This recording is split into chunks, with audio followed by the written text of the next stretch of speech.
Hey, Eric, how are you? Pretty good. How about you? Fine, thank you. Hi, Carmen, how are you? Good, how are you? Good evening. Super. Let's see.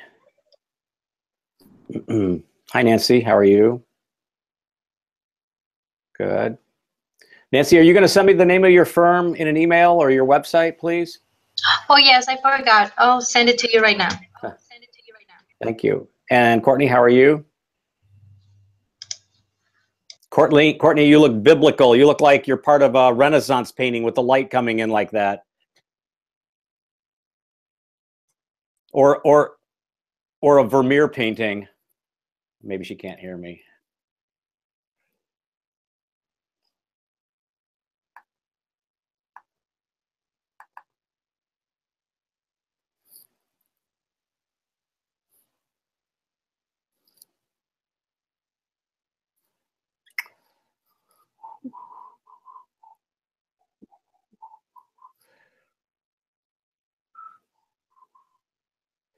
Okay, what happened here?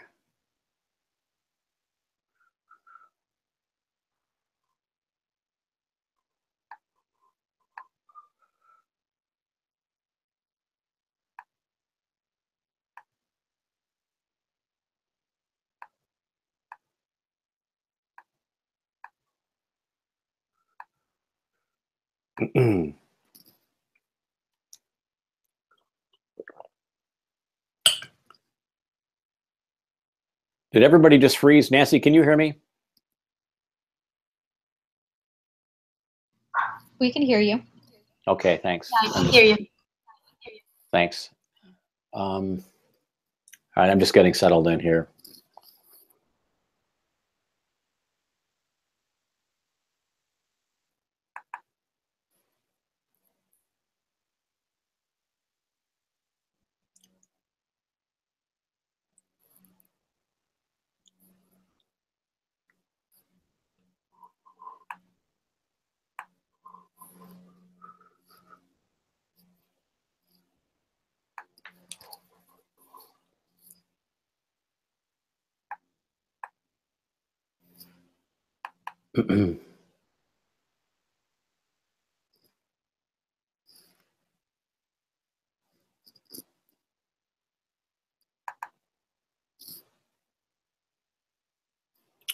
Okay.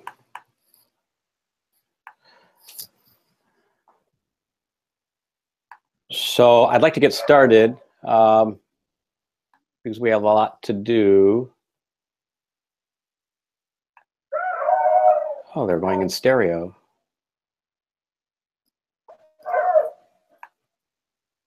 All right. So what?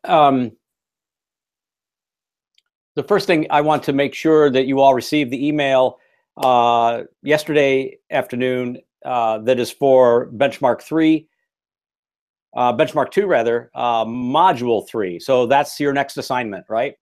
That was a multi-page type document that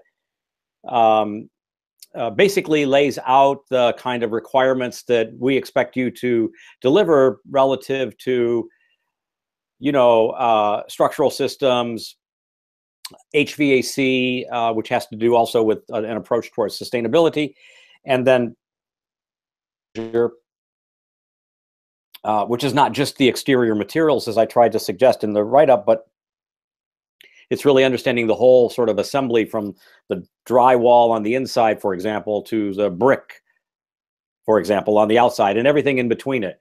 So I think it's important that you understand that. And then the way I tried to talk about accessibility and life safety issues is to understand that as you continue to sort of design your project, as the calendar goes by and you kind of like draw something and then you get my feedback, and you draw something and you get my feedback. So that kind of loop that's happening, that every time you do that, you're always kind of doubling back, you're double checking, right? Sustainability, I'm sorry, life safety and egress issues. So because that's kind of an ongoing effort within every project, within every office. So I wanted to make sure that you all got that. Is that correct?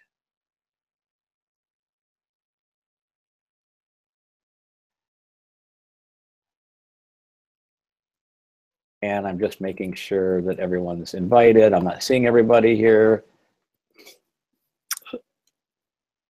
Can I get a thumbs up on that last question, that you do have the write-up?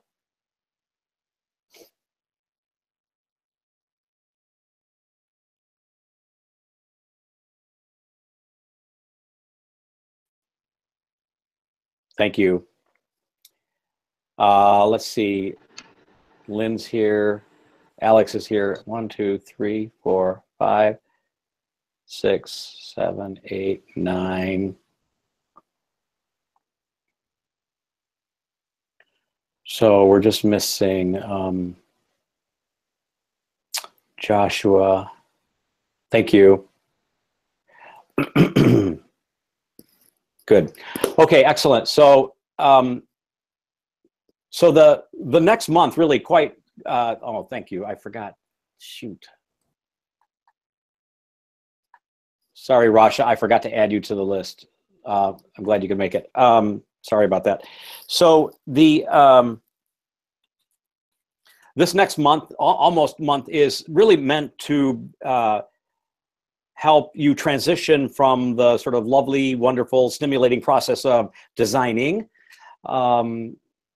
insofar as sort of exploring and testing and evaluating your design through, like, basically site plans, floor plans, sections, and elevations, and 3D efforts, which you've spent the last 3 weeks, 2 weeks doing, but kind of like drawing that process to somewhat of a close, so that you can now, like, reflect on that design this month and apply these sort of strategies for the structural framing system for the building, as well as the building enclosure and the HVAC, so that the conversations this month and in our individual conversations should really be about about those things.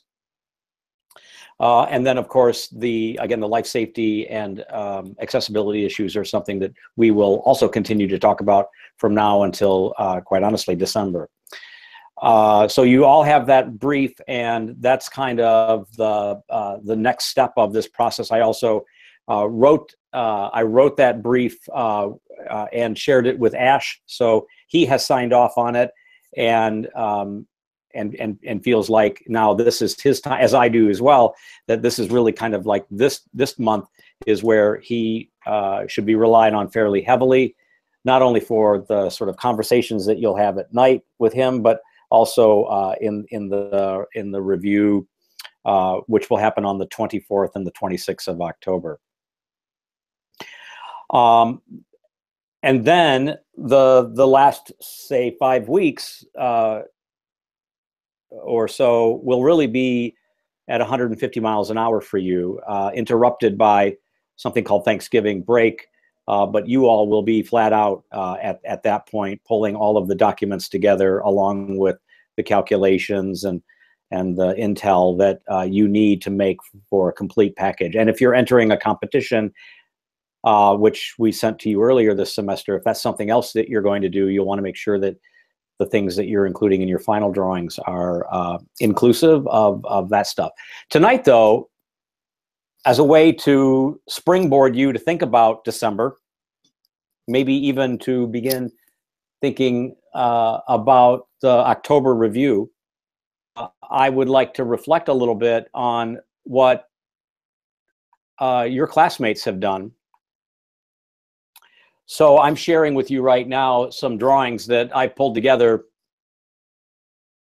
that are all done by Lawrence Tech students, and I just kind of really love the range of drawing styles and drawing approaches, drawings as representational of architecture, of representational of ideas that illustrate in many ways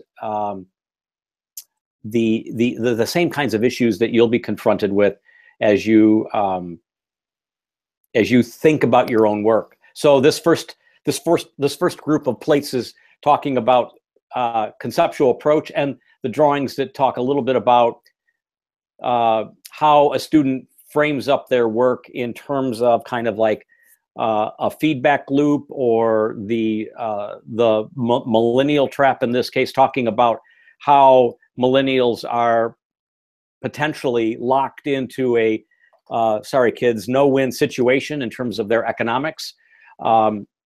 This was a research plate that one of the individuals from my last semester developed, or 2 semesters ago, which I thought was really interesting. The graphics are kind of a combination of formal and informal, but the loop is actually pretty compelling. This loop really kind of talks, or this plate really kind of talks about the loop of how the process for an entire year goes, and they break it into these 2 simple semester-long thematic blocks. So it's very clear cut. I love how the font is colorful but also simple. The line weight is always dashed so as to show thinking and movement and time, not just a continuous straight line. Oh, let me add Wu. I see that she's not invited.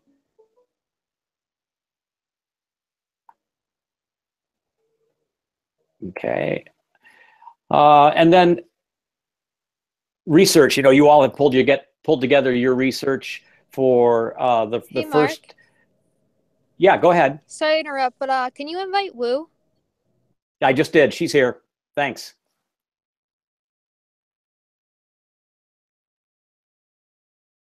Yep, she's here.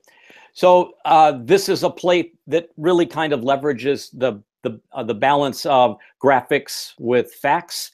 We talk a lot about infographics earlier this semester, and I think this is a terrific example of how to recast data and intelligence in a way that's palatable and colorful and informative.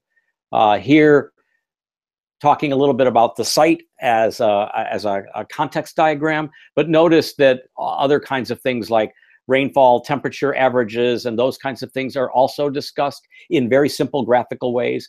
And then this line here at the bottom is kind of the profile of a mountain.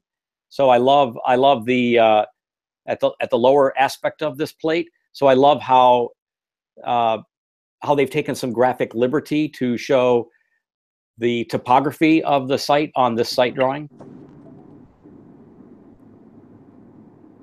Site strategies. You're talking a lot about program, taking the basic formal design of the project and then snapping it apart and trying to color code that program, and talking about the themes of intention here: connectivity, porosity, and mobility, or permeability rather. So a stacked axonometric perspective diagram hovering over the site. Case studies, an important virtue in any architect's office and in any student's presentation.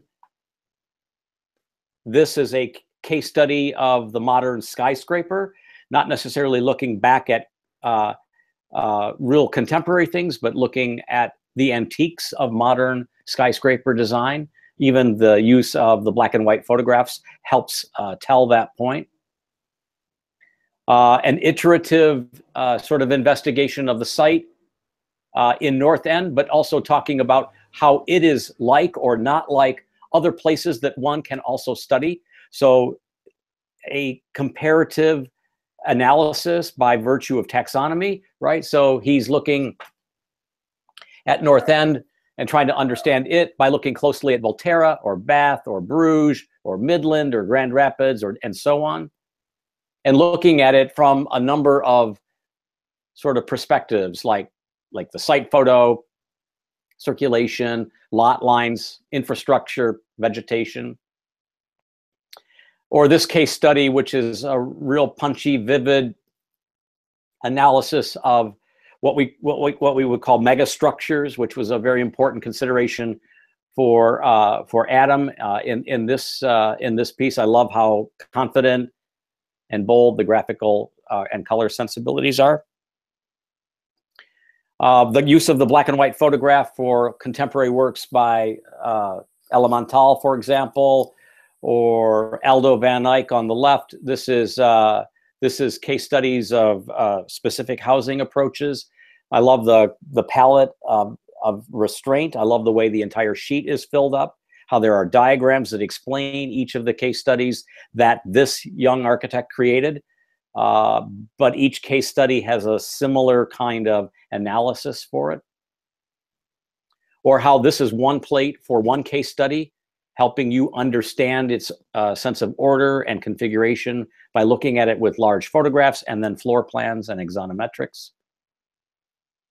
How the program can be discussed graphically, right? So this is that project back in China by Alfred, and talking about the program not just in terms of a shape, but also in terms of a color, and also giving it kind of a metric, right? So that the vertical diagram on the left is showing how, like, office space, which is at 26%, compares to open space, which is at 18%. So, like, looking at all of the programmatic elements in a meaningful and measurable way, and then color coding it back to the aerial site plan. This most interesting program analysis that looks at the typical home from 1900 to 1915 on the left, and sort of illustrates all of the programs within that home and gives them their relative size in terms of the size of that bar graph on the far left, and then distorting or disturbing that diagram by talking about both public and private realms within that program, and then looking at homes in the 21st century and talking about them, talking about the home as a more reduced program, and then talking again about private and public, and then the interlacing and overlapping that they can share. So a diagram talking about very sophisticated ideas, right? But in very clear-minded ways, which I think is brilliant. This young architect from Cleveland talked about his program in terms of the same measurable ways, color coding it, giving it volume or story counts that you see in the table on the left, talking about it as a partie in the plates with the black, or in the drawings with the black background, and talking about it in terms of something he calls urban joinery. The case study here is not so much his program as much as it is the idea of Stephen Hull's horizontal skyscraper and the terms that Hull brings into play. Again, urban joinery was an interesting notion. You know, Lynn last week showed us some conceptual design strategies. So did all of you in many ways. I think Alexandra did that as well. But like trying to summarize your program in very simple, almost ideograms, I think would be really helpful. It's a helpful thing to do now so that you stay on point, you stay on track.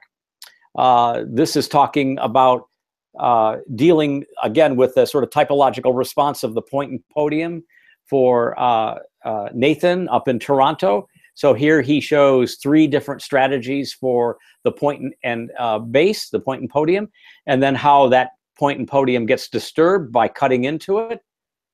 And then how that would actually manipulate as you built that point and podium, that manipulated point and podium condition on the lower or the middle right, and how that plays out throughout the city.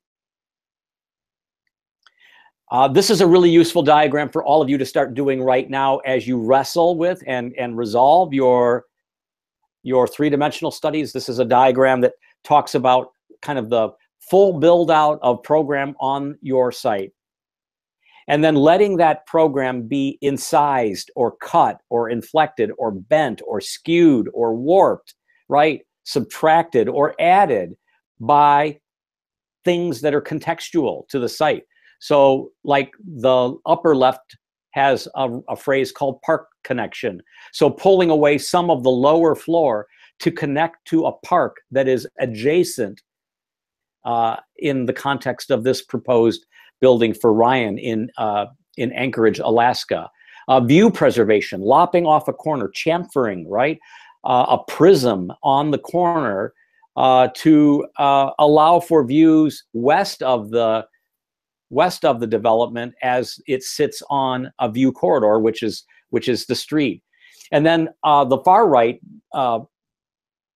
he sort of uncorks the wine bottle with a 4th Avenue extension. So he disturbs his mass by kind of cutting into it, like I would with a knife to cut out the core of an apple.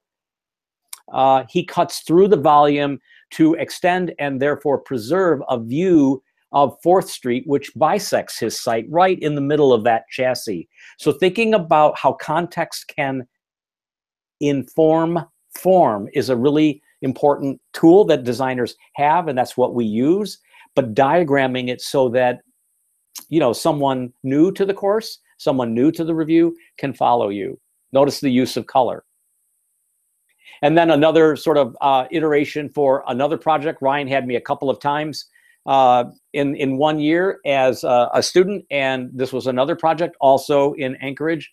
And so this is beginning to show similar kinds of moves or strategies that are caused by applying value to the context. And then drawings, thinking about drawings as a way of speaking, explaining. Love this drawing. This is Alfred in Hong Kong. It's a site plan which has a muted azure blue sort of palette, blue-gray palette. And then he takes a really faint sort of cinnamon colored line to indicate the section cut. And then he shows the density of the place called Hong Kong in the background.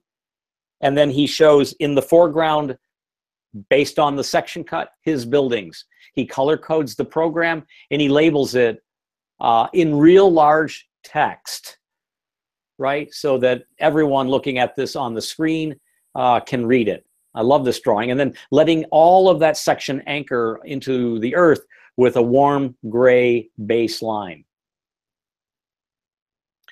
Simple architectural drawings, plans, elevations, and sections. This drawing was really important this building and this project was really important to Michael in terms of the sectional quality, the sectional virtue of what he was doing. So he privileged those drawings by inflating their scale and then created smaller impressions of the object and the planning of the object by reducing the elevation scale and the floor plan scale. But I think overall achieves a really, really sort of complete package. This is Tom, you know, kind of going old school, right? Remember when you've heard maybe your granddad talk about, or your grandmother talk about like blueprints? Well, the original blueprints, of course, were white on blue. And kind of invoking that kind of heritage here, where the entire sheet background is blue and all of the architectural content on the drawing is white. So a site elevation at the bottom that doesn't just show the new buildings and some trees in the block to the right, but it shows the park in the middle with the white line, and then the neighborhood to the west. And then individual elevations of the entire project stacked on the left, and then plans of the second floor and the roof of the first floor and the roof on the right side of the sheet. And the first floor plan is also the site plan. A very full sheet of content, but a lot of like space around it that is really pleasant space to look at because it's not white.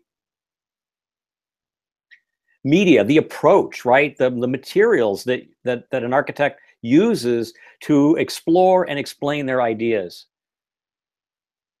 So this is old school still. And, you know, when we looked at Rasha's first drawings, when we looked at Courtney's first drawings, you know, they kind of had that pen and ink, magic marker colored pencil vibe to them. Well, these are actually the final drawings by a student. This is Connie after an entire year. So these are floor plans, ideograms, site plan, and a perspective, all drawn by hand. Philip looked at like wood and found materials and took the sort of figure ground drawing that he had prepared and painted it on a sheet of thin plywood or particle board, and then went through a process of slicing it and creating kind of a new site drawing or site model that he then made into kind of a figure ground drawing. And ultimately, this is a plate that talks about a process in terms of how to move through a site and how to explain a site plan, and at the same time created this beautiful work of art that this plate documents. This is Joseph up in Toronto, a very quick perspective sketch of his project on the Northland site, moody and somber and passionate in terms of the mood and characters. So I really appreciate a drawing that has this ability to not only describe and delineate architecture, but also through the use of materials and the use of the variety of media that we have available to us to show character and mood and atmosphere, which I think is really a powerful tool. This is Rami in Cleveland. This is the cover of his practice portfolio book. It's his hand drawing of his entire development for Cleveland. And then the arrow is showing kind of the way he wants you to experience his new Cleveland. And this drawing, if you've ever looked at the drawings of Frank Gehry, where he kind of rarely ever takes the pen off the paper when he draws. And I know that for a fact because I was in a charrette when I was an undergraduate, like you, at Lawrence Tech. He kind of lets the pen follow the contour of the shape and also delineates the thing in scale, but does it with kind of one long line, which I think is a really incredible technique. It's a and that's the actual color. Howard Johnson's orange. That's the color of his book. Jackson's not happy. This is Tarek, also up in Toronto. This was his fine grain plate. So you may be tapped later this semester in just 2 days notice to pull all of your drawings together on 1 or 2 boards that get printed and then evaluated by all of the core faculty. So this is, you know, site research, site program, site plan, floor plans, program analysis perspectives, among other things. And then, you know, what studio is not complete without renderings? So I'm showing you a wide range of approaches for renderings, from these murky ET extraterrestrial people that occupy form and space in Jamie's renderings here, but showing, I think, a really beautiful quality of space and light in North End. And this is kind of a history of Photoshop and Lumion today, so bear with me here, as well as the capacity of Revit. To Brandon, a rooftop deck on his townhome. A Lumion rendering. This was a student that that knew he had Lumion in his office and learned it in 3 days and then deployed it for all of his renderings for the final. This is a courtyard space for his missing middle competition. This is Ben up in Traverse City, studying the city of Traverse City, coming up with, so this is several years ago, coming up with a really, really spare and edited approach to showing both interior space and exterior space. And Ben showing an overall building, again, showing the building from kind of the ground perspective, another thing you'll hear me advocate. This is Shayna up in Mount Pleasant. This is her addition to an existing building in the Central Michigan University campus. In Toronto, this is a project inspired by the work of Elemental and Moshe Safdie.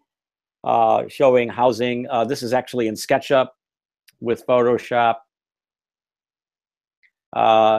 This is Adam in Windsor. This is a terrific project. This was an enormous drawing that he developed. This is Nathan in Toronto. A lot of Canadian architects showing his proposal. And what was interesting about Nate's proposal was that he did several renderings that showed kind of the temporal quality of the time of day and the season of the year, as well as like event based. So this is looking at his project at the light of day. And then this is looking at his project as if there was kind of a summer concert, like a U2 concert. And then this is just showing street life. This is all the same student. This is the same semester. This is the same outcome, right, for our studio.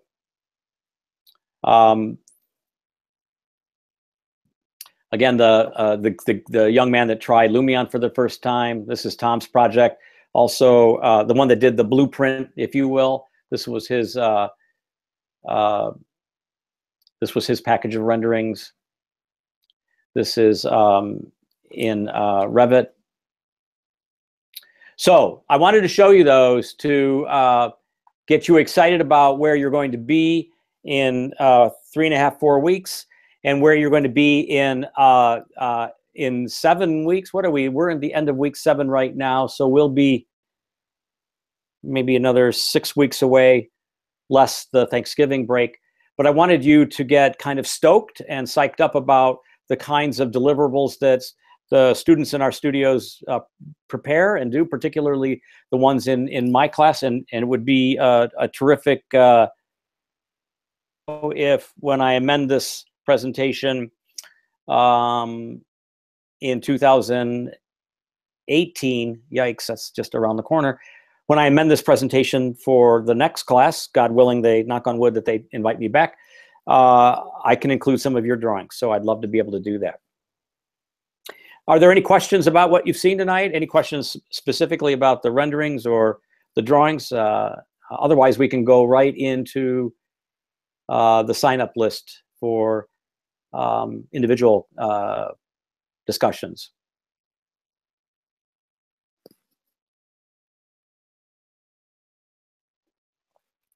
Okay, quiet group. Any questions about the program that you got?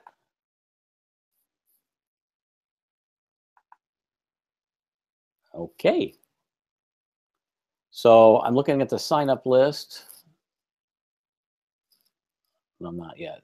And Andrew's at 8 o'clock. That's not going to work, guys. Oh, Michael's first. Visit. You all need to fill it in because this Tuesday hasn't filled up yet, and not all of you are going to fit in Tuesdays. So we need somebody for now, and we need 2 people at 7:15, and we need another one at 8 o'clock. So I need to see each of you people once a week. So this is the first of the 2 sessions for Descrits in this particular module. All right, so I need to see several of you tonight, and I need to see several of you Tuesday night. So let me close that. So who's going to join Michael?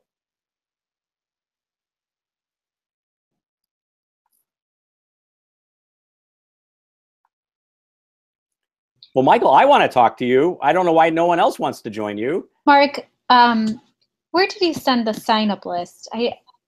I send it on Sunday morning at 9 o'clock Eastern time. Sunday morning. Okay. Was it the one, didn't we just present on Tuesday? So Tuesday, it's a 2-page sheet right now. So Tuesday was the reverse order of the reviews from last Thursday. And then the second part of the sign-up sheet for this week was for tonight.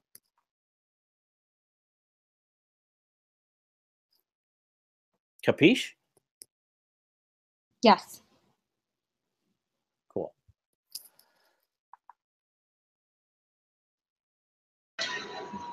Mark, I can go with Michael if no one else is volunteering. I'll admit that I haven't advanced too far from our discussion on Tuesday, but I'm happy to join in right away if you need someone. Excellent. Let's do that. And then so we need a 7:15 slot, which will probably be a little earlier than 7:15, and we need someone for 8 o'clock. And the other thing that we can, because what happened on Tuesday night, by the way, everyone, I got to meet with, I think, almost all of you, but I really kind of, Tuesday kind of surprised me because I didn't really want to, I didn't intend to. It's not that I didn't like it, but I didn't intend to have, desk crits with you.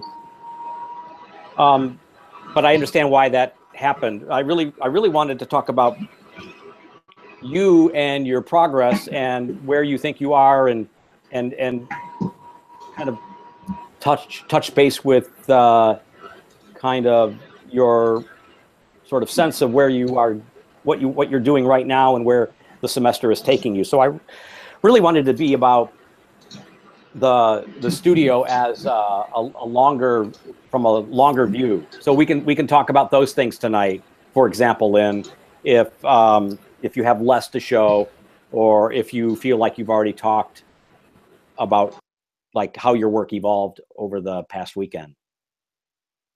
So I have Michael and Lynn now, and we can go right into that. So Michael, we didn't get a chance to talk. Do you want to screen share? Do you want to go into where you are right now? You have the floor.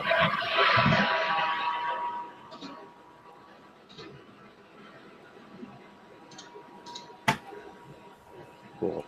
Lynn, could you maybe mute until, yeah, thank you. Okay, so I've been trying to make this whole thing, I'm trying to do work a little better. But basically what you have is, that same cascading type mountain thing I had before. Now though, when you look from floor plan to floor plan, all the rooms are the same. They all make an L shape. It should be centered like that. But all the rooms are the same except for these two in the corner, which are a bit bigger, about 1,100 square feet, which I figured could be, what's it called? Multiple bedrooms, things like that. Circulation is all on the outside. Right. Single loaded corridor. Yeah, there's a bunch of space right here, which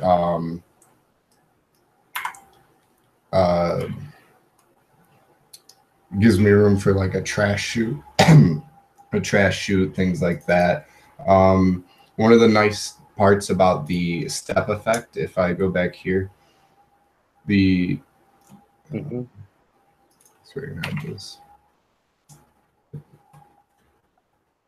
Make a section. That's what I need to do. But since it steps in the front, or it steps in the back here, where the where these large porches are, it also steps in the front, which allows a bunch of open space. I had it as this atrium space behind a glass wall, but I need to work on turning that into retail space, but there's more than enough retail space. What's it called? Ramp down to the parking garage through there. Stair and elevator on each side. Can we go back to the plans for a second? Let me just look at a typical res plan. I think you need to separate the stairs from the elevator core. It's interesting that the whole stair and elevator sort of fit within that sort of glass module. But I think that The stair needs its own sort of 2-hour rated or fire rated That's what I was thinking. You're saying something like that. wall and door. Yeah. I think it's going to need that. So that I got a pen. you need to go back to the research that Eric and Joshua prepared. But I don't think that kills the sort of idea or the space. It still preserves it as kind of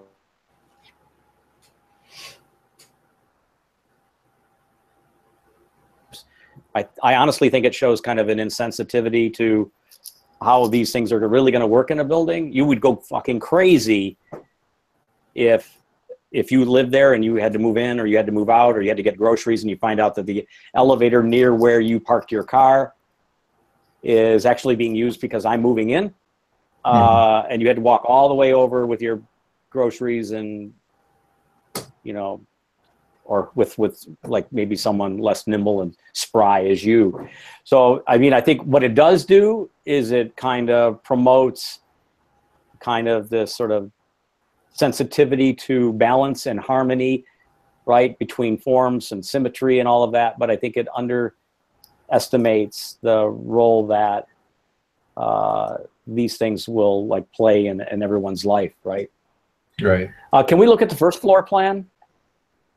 That's this plan. Those knuckle units are really wonky, and I'm wanting to jump all over them, but I'm not going to jump all over them. They're actually pretty intriguing, and here's why I say that. You actually show, and this is not a technical term, a good bit of glass on the outside facade for those units. It doesn't look like it's on this side symmetrical or equivalent between one unit and the other. And actually, I'm less concerned about those units because I think spatially they could be really intriguing.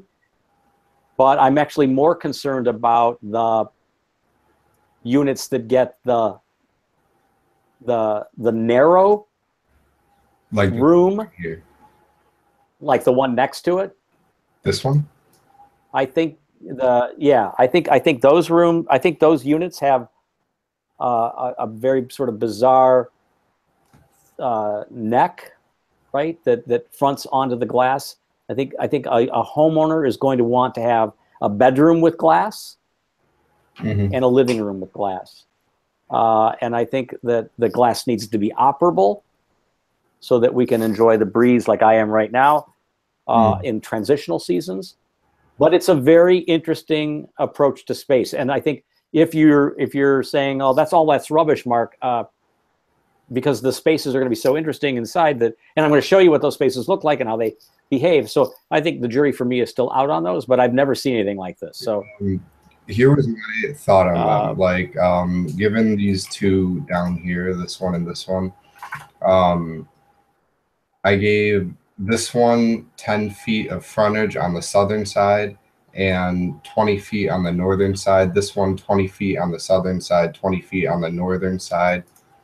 But what I want to do is, even if you do have the smaller one on this side where you only get the 20 feet, you have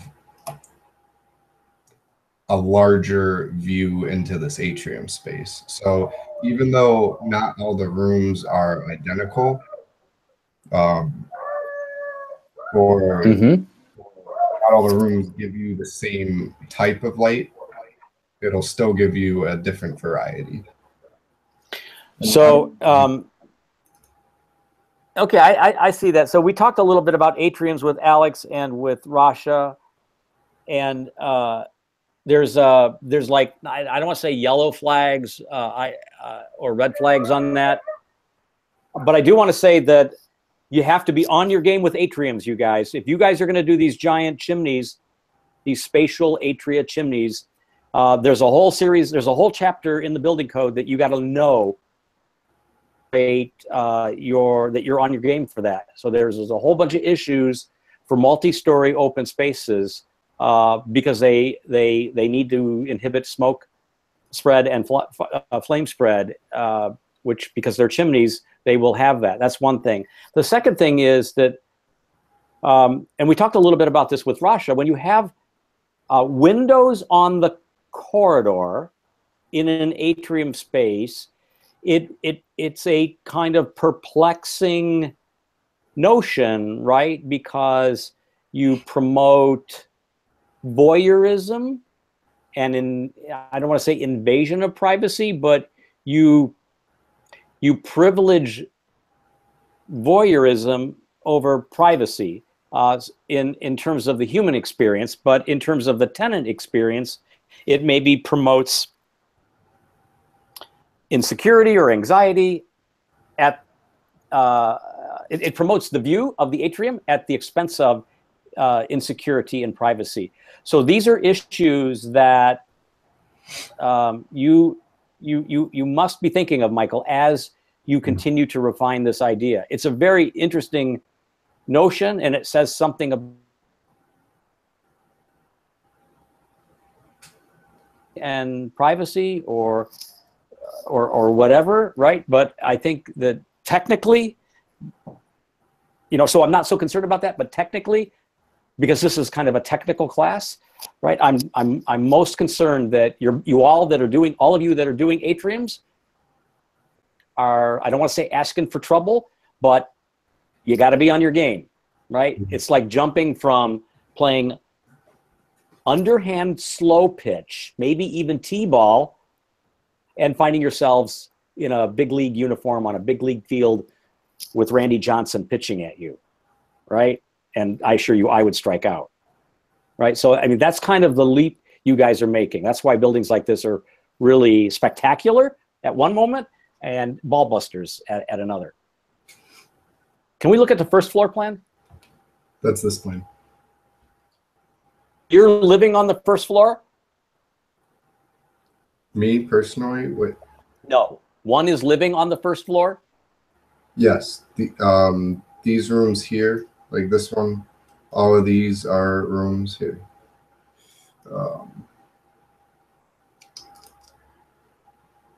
And then the curving element is the retail condition? Yes, this out here. But I liked it because it gave, I put it all the way up to what would be like a 6th floor or the elevator pit. That way it kind of frames in the roof too, and then I could do interesting things on the roof. My goal is a garden, but we'll see. Tennis courts. So Michael, I think there's can we go back to the first floor? I think there are so many things that need to happen on the first floor that you may not actually not actually have any residential on the first floor. Or if you do, you may have, like if you have say 10 units, you may only have 3. Because there's the speed ramp that goes down. Mm-hmm. There's the lobby, which I think is on the Alfred Street. I think that's the square next to the elevator, right? But there's also like the trash room. There's mechanical. There's electrical. So I think that those program you have to pin that stuff down really right now, Michael. That's kind of like the fundamental stuff that we need that stuff resolved now. So I want you to make sure that you kind of like take a red pencil and do a check that you've done it, or draw a line through it if you've got it on the program. And if you don't have it, you have to highlight it and then integrate it right into this plate. How much square footage is that retail as it's currently shown? As it's currently shown? Yeah. It's somewhere around 4,500. It looks like it's a lot bigger than that. And the other thing that I think is potentially problematic is that the people that live there are also using that hallway to enter their units, if I'm not mistaken. And And that's also kind of, I think, a condition that the retailer would understand as their back hall, right? So that interface is probably undesirable. I think your client would scratch his head and say that doesn't work for us. So finding a way to prioritize circulation and separating it, I think if you're going to do residential on the first floor with retail, is something you need to do. The way that your classmates solve it is by approaching the residential as a maisonette, as a separate thing, a standalone thing, and letting all of that other first floor stuff, right? Trash room, generator, mechanical, electrical, plumbing, standpipe, management office or leasing office, whatever you want to call it, 5,000 square foot of retail. Some people are doing 2 lobbies, and I'm sure I'm forgetting other really cool, important stuff on the first floor, but I'm just spitballing here. But like those are things that I think need to go on the first floor. Mm-hmm.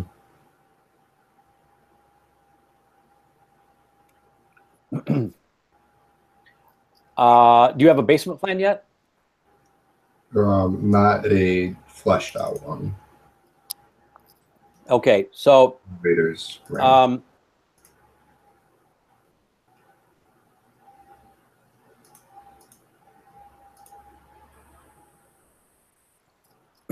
you hear me? Yeah, I can hear you now.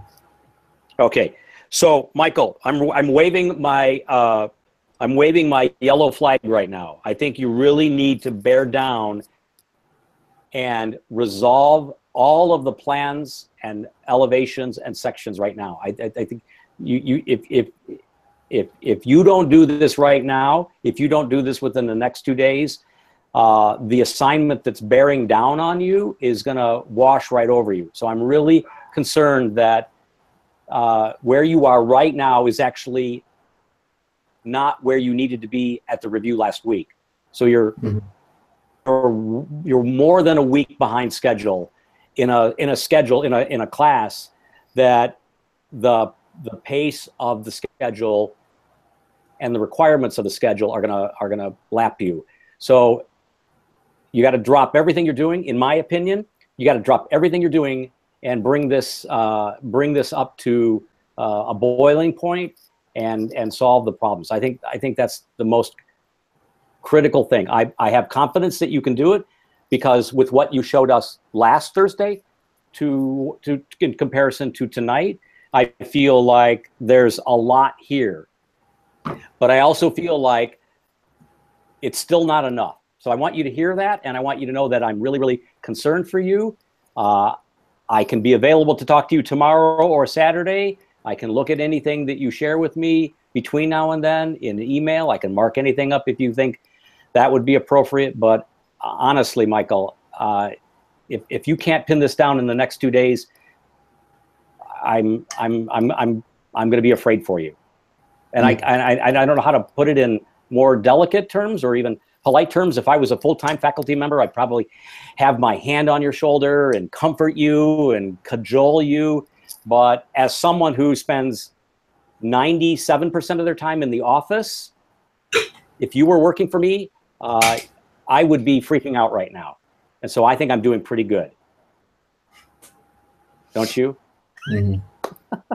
So really, I have to implore you to really, really focus on this. Drop everything you're doing if you can. And really, I really don't want this to be complicated for you. The building design should be kind of a natural evolution of what we encourage you to look at on the site plan.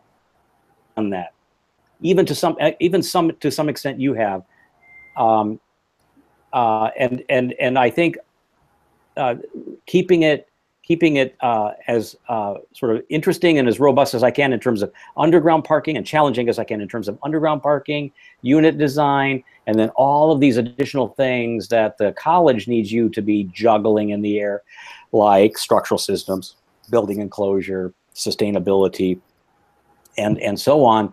That's like more than enough. So to the extent that you're really good at that stuff, which I'm hopeful of, please try to simplify the building, but more importantly, try to pin the entire design down in the next 48 hours. I think that's really the critical thing.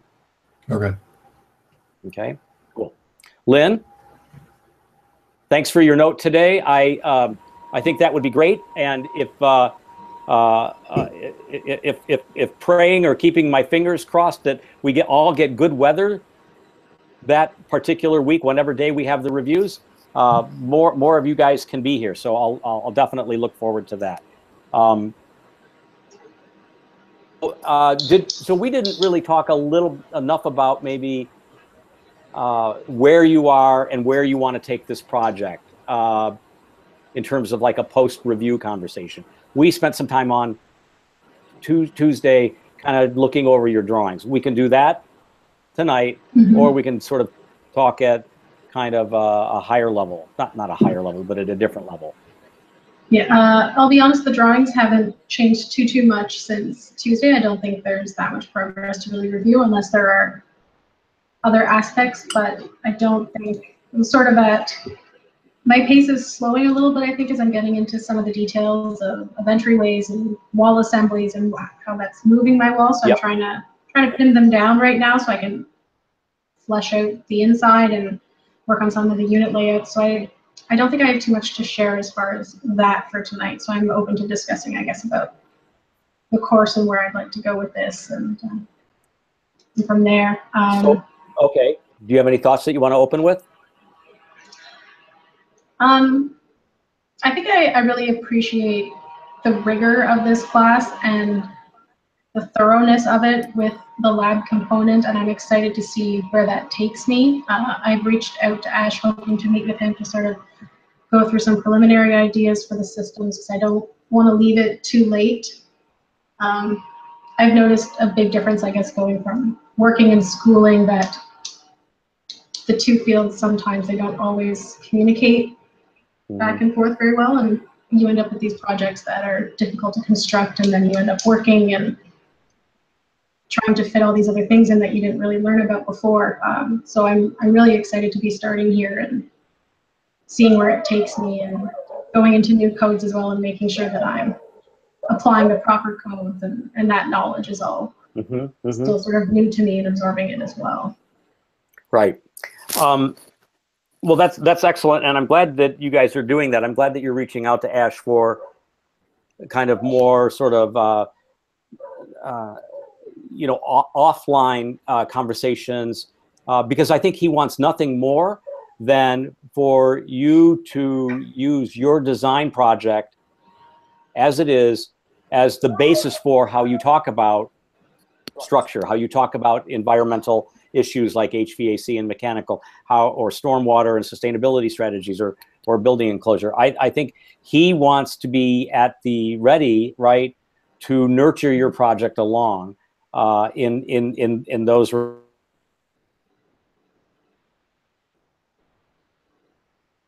those camps or in those areas as his is. Conversely, right, his interests are not so aligned with design and context and form and units and all of those things as it might be for me. So this kind of bipolar faculty team that you've got is maybe an advantage, right, in a course like this. So I kind of like that I don't got what he's got, and I think he feels maybe the same way. So I think what you're doing is what we would encourage all of you to do, because he wants to be that kind of desk critic for you based on your design. Because if you don't come to him with ideas or questions or solutions, you're actually not going to get maybe enough out of him. And so using him as a resource right now is really, critical, especially as we kind of, like I was talking to Michael, steamroll right into this next month. Yeah, and the format of the class, I guess, as we move into these next couple benchmarks, and we will be seeing a shift more in focus towards systems. Will there be opportunity during, I guess, class time to have desk crits with Ash as well, like as the focus begins to shift, or for a few weeks as we get into those critical stages? So I don't.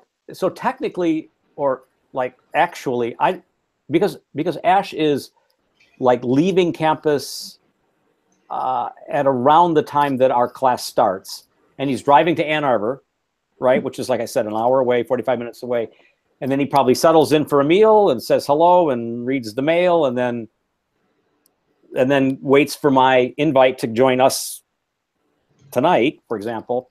I don't think he's prepared to talk any earlier than, 8:30 or so at night. But that doesn't mean that he couldn't be available. So, like, I think you all could ask Ash for a desk crit in your own Google Hangout with him. Mm-hmm. And I encourage you all to maybe say, Ash, I'd like to talk to you every like Wednesday night or Thursday night during the session, if for just 15 minutes, right? I think that will engage him, and it will be more, particularly in this month. Because this is the month where, right? This is the month where you have to like cover a lot of a broad territory in a technical realm. Okay, so I think that's a really good idea for you. I think your idea of having those desk crits is spot on. Okay, yeah, so that I'm looking forward to beginning to look at that as well. This project, I think, is also going to be a great portfolio piece. So I'm looking forward to developing final images and diagrams and all that kind of stuff to put together. Right. Sort of see where that takes me, and it'll add a great refresh to my portfolio as well. So sure, excited for that. Where did you do your undergraduate again? At Ryerson. That's right. University in Toronto. And did I ask you if you knew Anna Maria? Did she teach there when you were there? Anna Maria Peruccio? Not to my knowledge, or at least not with the undergraduates. I didn't. If she was visiting it for a semester in a graduate class, maybe. I graduated there in 2012, so it's been a while. Mm-hmm. But no, so you've been out of undergraduate for a few years then? Yeah. Yeah, it's been quite some time. Yeah, I don't know if she's still teaching there or not. Okay. And then I guess in terms of your project moving into the sort of final, design sort of, the final design as it relates to what I discussed in your review, and what I just said to Michael, which is to simplify. I think that you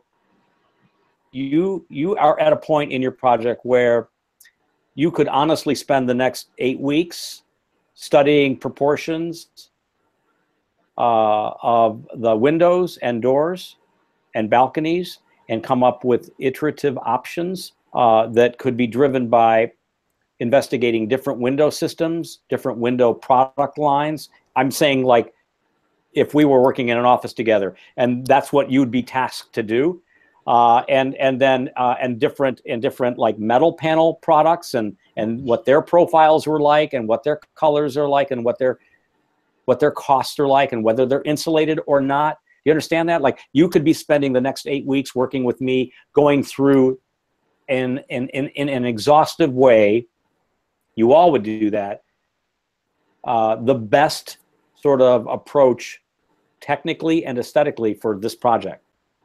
Unfortunately, you don't have that time right now. So you need to, in a way, kind of go with your instinct, Lynn, and create a design package for an impression for this building that is thoughtfully conceived, that is consistent with the original agenda, the original idea, and my only advice really to you and to all of you is to try to keep the palette of materials to 3 things. More is not better. So in this case, like me said, less is more. I think it will be, and I think that's advice it's advice I give to you right now for this class, everyone, and it's advice that I give to my own team at the office. because you can make more poignant things with a frugality of materials. Okay? We would continue kind of nudging your work along. Yeah, I'm hoping to research into that this weekend and make my decision by that time and move forward with it from there. So the three most important words that you just made that I want Michael to reiterate for himself is make my decision, right? You can make the decision. It could be aesthetically clumsy, aesthetically wrong, or whatever, but you got to make the decision. This is the important thing. And so recognizing that you, as you said, make my decision, you have to do that is, it'll like allow you to focus on all these other things. That's what I got. Okay.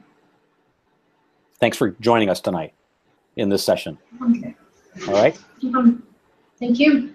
All right. Talk to you later. Andrew, you're up.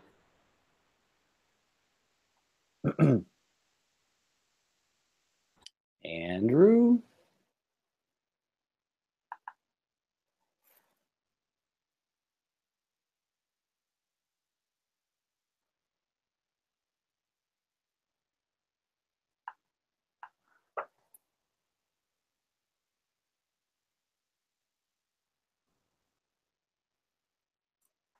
Okay, I'm going to take a quick break.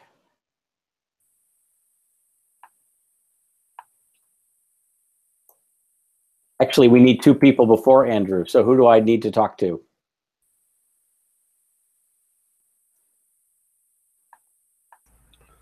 I can talk to you if you want, Mark. I don't know. Cool. I don't know what we're going to talk about, but I can show you some elevation sketches I got going on. Right. Did you look any more at Richard Meyer? No, I didn't, because I had class last night right after work, and then I went home and went to bed and woke up and went to work, and now I'm here. So I didn't do a damn thing. That's how life works right now. Yep. Let me email you. I really only see my wife on the weekends because it's like a hamster wheel for me. So that's good. So I wanted to say that I really kind of appreciate the way that the project evolved for you between the review session, the private session that we had the week before the review and for the review. And I also, so, you know, good on you, as my Australian friend would say, for that. But I also appreciate the way that you kind of innovated that sort of wonky ramp sort of scenario that you've got as an egress, as a viable egress component. So I think that's useful. The other thing I like about it is that even if a code official kind of like squawked and, you know, stood there with his hand on his hip and said, "What are you doing?" Right? You still have that other stairway at the west end that to get them down and out. So I think there's like, you should be sort of praised or commended for that. So I definitely appreciate how you're looking at design as both an experiential, an aesthetic, and technical thing. And I think that's where you all need to be. That makes sense? Cool. Thanks. I sent you those elevations, or I can screen share, however you want to do that. Let's see.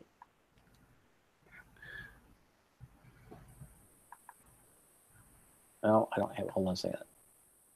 No, I don't have it. Oh, here it is. Okay. I got it.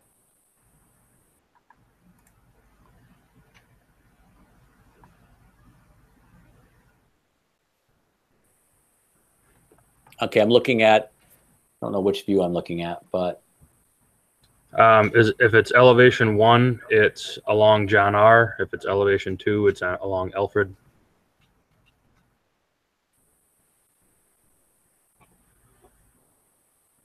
So a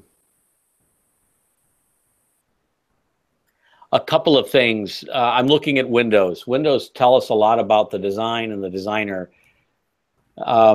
so I love this sketch, and for me, the sort of most interesting thing are the alternating patterns between the windows and doors in the units, serving the units, and then that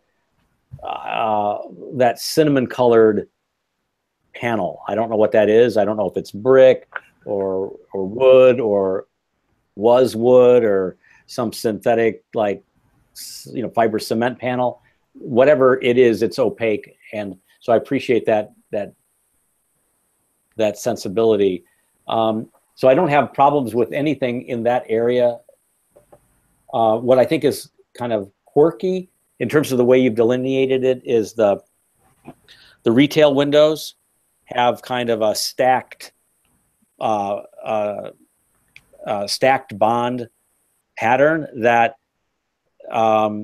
I think most retailers have a space in there would say, I mean, if that's glass, for example, would say, well, I can sit here or stand here and I can't look out because the mullion's right in my line of sight. So if I can't see out, then someone can't see in. So this idea of making that space available is one of the reasons, and visibly connected is one of the reasons why retailers only really like butt glazed or wide expanses of glass with vertical mullions, right? They've kind of like accepted that vocabulary. And I think, so that's kind of the feedback I'm giving, that's the negative I'm giving you. But I think that if you drew them as verticals only, it would actually start to syncopate more effectively with the grain and the windows, the grain of the windows and doors and the patterns of the opaque stuff upstairs in the residential units. So I think another overlay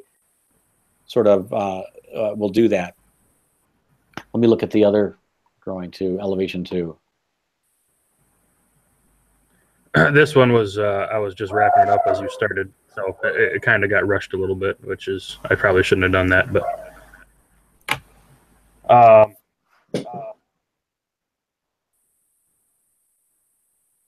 yeah. So the sort of staggered vertical strip windows, those are, what conditions are those? Stairways? Yes.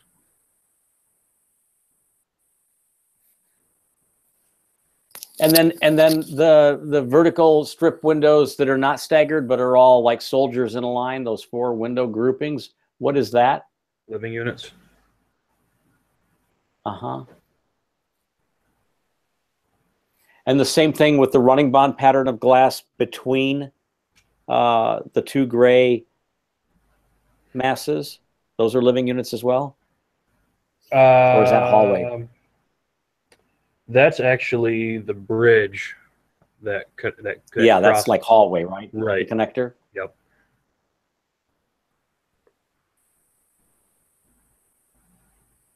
And then that other middle form that has the panels and glass, that is recreational space.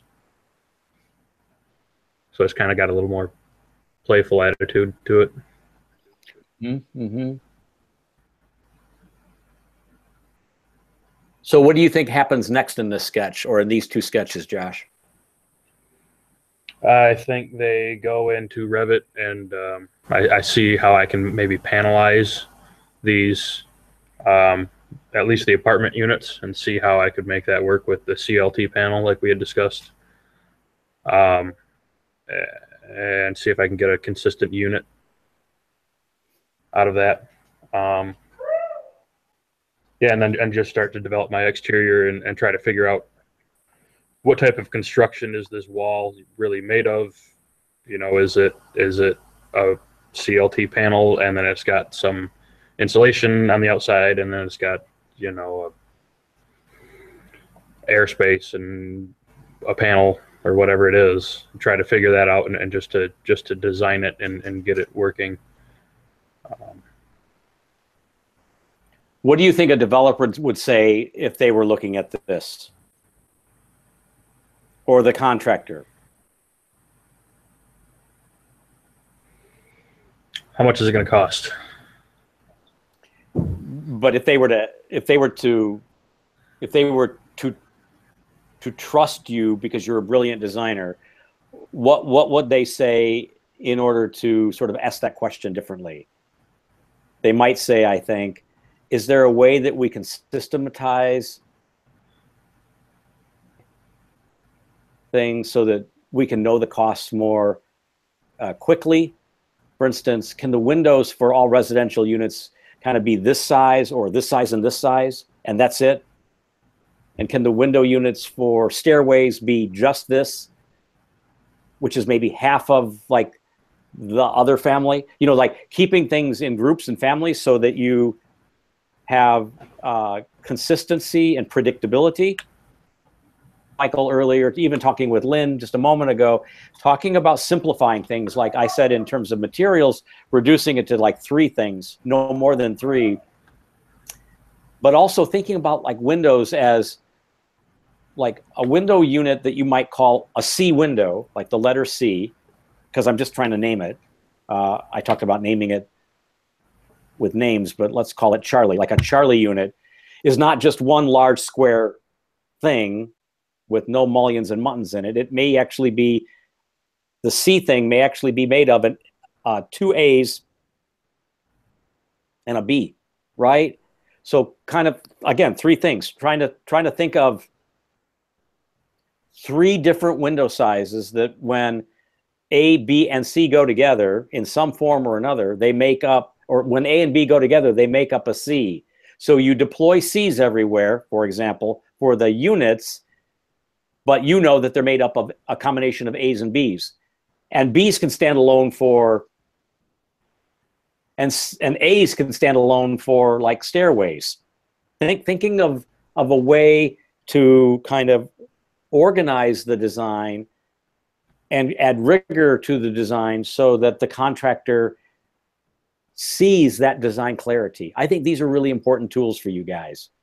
So not to kind of like take the air out of you for this sketch or the energy and sort of creativity that's embedded and resonating to me from this sketch, but now doing another overlay that says, okay, what if I really try to like hold my grip on this thing and not let it spin out of control because it's a big building and I've got this challenge to move quickly through this. How do I make it simpler, right? So that I can focus on the many other things that the next assignment's looking at. So thinking of the windows, for example, is one way to wrestle this to the ground. Thinking of the material of the opaque thing and trying to keep that to the same module, right? So it's maybe 4 foot by 8 foot or 2 foot by 8 foot. But like then thinking, okay, that doesn't mean that it always has to be vertical. It can be vertical in some areas and then horizontal in other areas. And I provide kind of cost predictability, but I provide aesthetic richness, which is always what we end up trying to produce. So that's what I think you need to do maybe before you jump into the Revit model, because then the Revit model will get clogged up because it's going to want that kind of predictability. You're going to want to draw with more predictability, but thinking of like, what would happen if everything were 4 by 8? I'm just spitballing here. What does that look like? Or 3 by 6? What does that look like? Or 2 by 10? And thinking about everything almost arithmetically, thinking about everything systematically, whether it's an opaque thing or a transparent thing, you'll find you'll find design easier. When you look more carefully at the Athenaeum by Richard Meyer, it's all one panel. Everything's one panel. And you're like, wait a minute, this spinning thing with ramps and stairs, and you're like, but no, it's just one panel, it's one module that is like I said the other day, like a Beethoven symphony. It's just variations, right, on a theme, which is pretty cool. Right.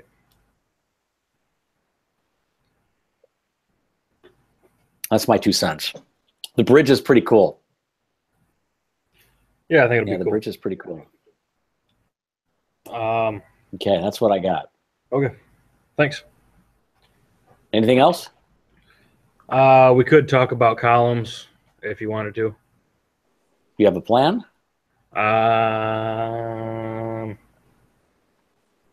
Not one that I can share with you We immediately. talked about we talked about GLT today, right? Glue laminated timber and I brought up the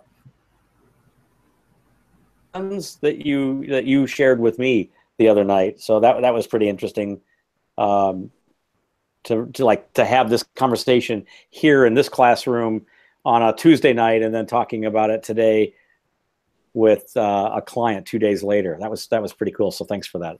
Cool.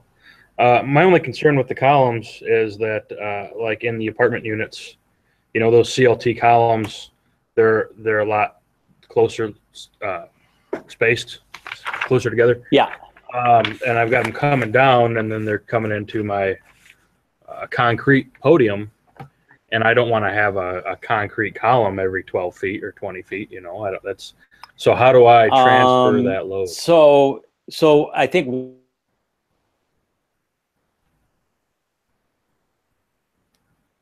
are looking at the unit plans and indicate the structural grid on that plan and show us the columns so that you actually thing is don't cry wolf yet, right? Let's look at a plan. You may find that the rhythm and the interval of demising walls between each unit picks up, and I'm just going to say this, half of the columns that you're worried about, and that the other half of the columns are in the units, but where they are in those units could actually be a virtue, could actually be, you know, a quality within them. And sometimes the column can actually operate to add like aesthetic virtue or interest to that space. Right. And I've done that. I have a grid, and I started with the 5th floor, and I worked my way down to the 2nd floor, and then I got to the 1st floor, and then it became a problem because I have all these open areas, and now I've got columns crisscrossing. Well, that 1st floor of residential is going to be, you know, a non-combustible deck. Right. Remember the building that you showed me, Brock Commons? It had a huge ass concrete podium, and that thing takes those point loads. Okay. And it distributes them with transfer beams. Okay. So the grid that you've laid out, which I think is good for the residential floors, will have a footprint in that 1st residential floor, in that podium. What you then do is begin to sort of think of ways to transfer those loads to the outside walls or to a more convenient 1st floor column location so that it's acceptable. Okay. Is to have as few transfer beams as possible, because those are big ass beams. Just so you know, in Main North, that is a rather hefty building that I did, the biggest building that I did at Soroki's office back in 2007, had a beam so deep that it had to be made in Belgium, and it had to be floated over. It had to come across the Atlantic, down the St. Lawrence Seaway, probably past Lynn's house, you know, Montreal, Ottawa, Toronto, Cleveland, and up into Detroit, and then hauled down the freeway somehow in the middle of the night, right? Because they aren't short, because they're spanning big distances. So it was 42 inches. This is not a steel section, you know, that you can get in your red steel manual, right? It's a section that actually has to be fabricated and designed by the structural engineer. The flanges were 4.5 inches thick. Wow. It was chunky. Yeah, I guess. And I had 3 transfer beams in a square-shaped building that had the residential and office floors in an L, right? Another reason why I wanted you guys to keep your building simple. You didn't listen to me, because I know your building. But if you kept that footprint simple for the residential floors, Woo is going to have the same issue. You have an easier sort of for you in the conversation of transfer beams.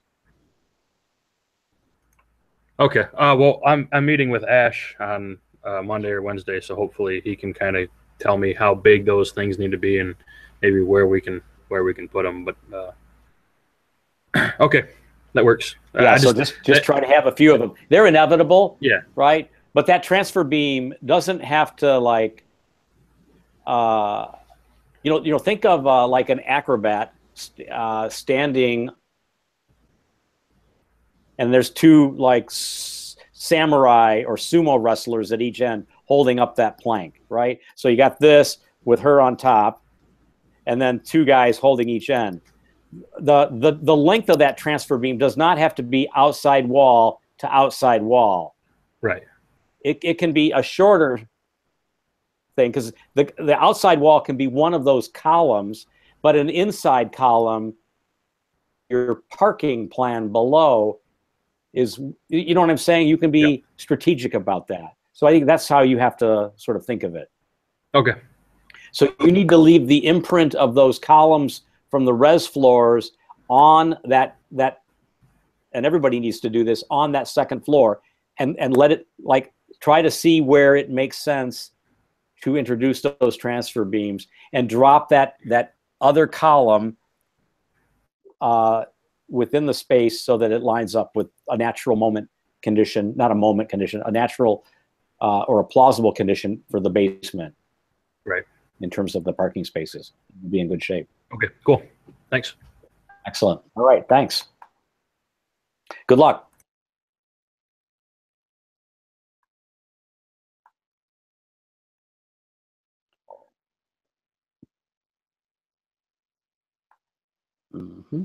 Carmen, can you talk now? Hi, I can, yes. Good. Can you turn your, there you go, camera on. Thank you. So I don't have my Lawrence Tech computer, but I just put my name down so we could chat. Good. So is this your iPad? Is that why it's working well? Yeah.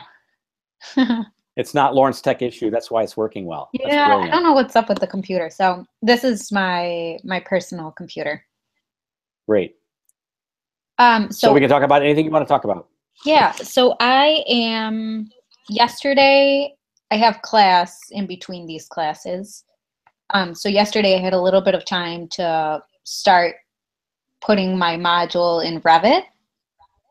And I started to adjust the stairways, just like we had talked about, and the corridors. And then again, seeing that John R was the main facade, your A facade. So I'm playing around with that, removing some of the stone just so it's not too heavy. So I'm working on elevations and sections and just tweaking out the window dimensions. I think that's what I'm working on right now. So hopefully I'll get that completed by Saturday. I want everything to be done Saturday and Sunday floor plan wise. And I'm meeting Ash 3:45 on Monday in person. So I'd like to start going columns that's good. Underground. Yeah. Well, that's what I was just talking with Josh about. And so I think that's exactly where you need to be. You were talking to me about the Alfred Street facade, and that was the facade that I felt like needed a little bit more resolution.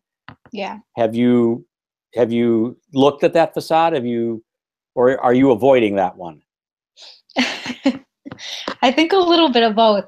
I don't know why. Me too. My main focus was John R, and now I'm like removing things from John R and putting it on Alfred Street.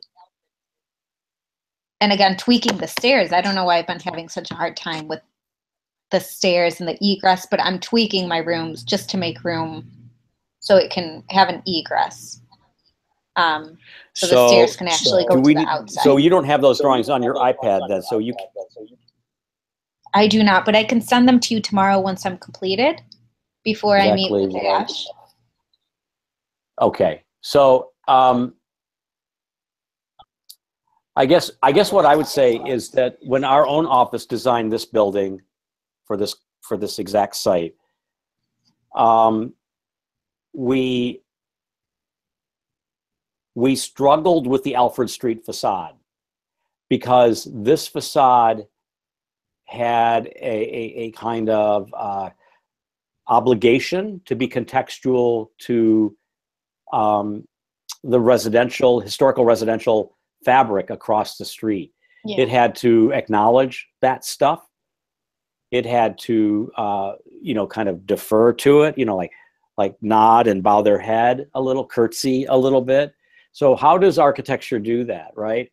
And so for us, for architects who are usually like, chest thumping, proud rooster kind of ego types, right? It's hard for architects to do work that is responsive and conversational. Mm-hmm. Luckily, though, there's been, I think, like 25, 35 years of architecture that has tried to deal with contextual response. You saw some examples of that sort of today, like in Ryan's work, where he kind of chamfered and cut things to subtract from the volume in order to acknowledge the context across the street. Yes. Or the road that was flying by or maybe penetrating through his mass. So those are things that you can do. But one thing that I'd kind of, in your case, because you're building like Josh's, is getting, it's moving towards fussy. Okay. Does that make sense? And I want you to Would you say that because of the materials or materials and the variety of forms. Okay. And the quality of form shapes, because of the depth and the textures, right? It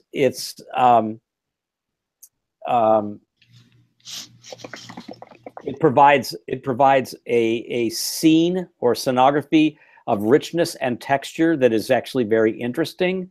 Mm-hmm. But I think also it's going to slow the process down for you as you move into these next. So one thing that maybe that you look at is kind of reducing the number of variables. Okay.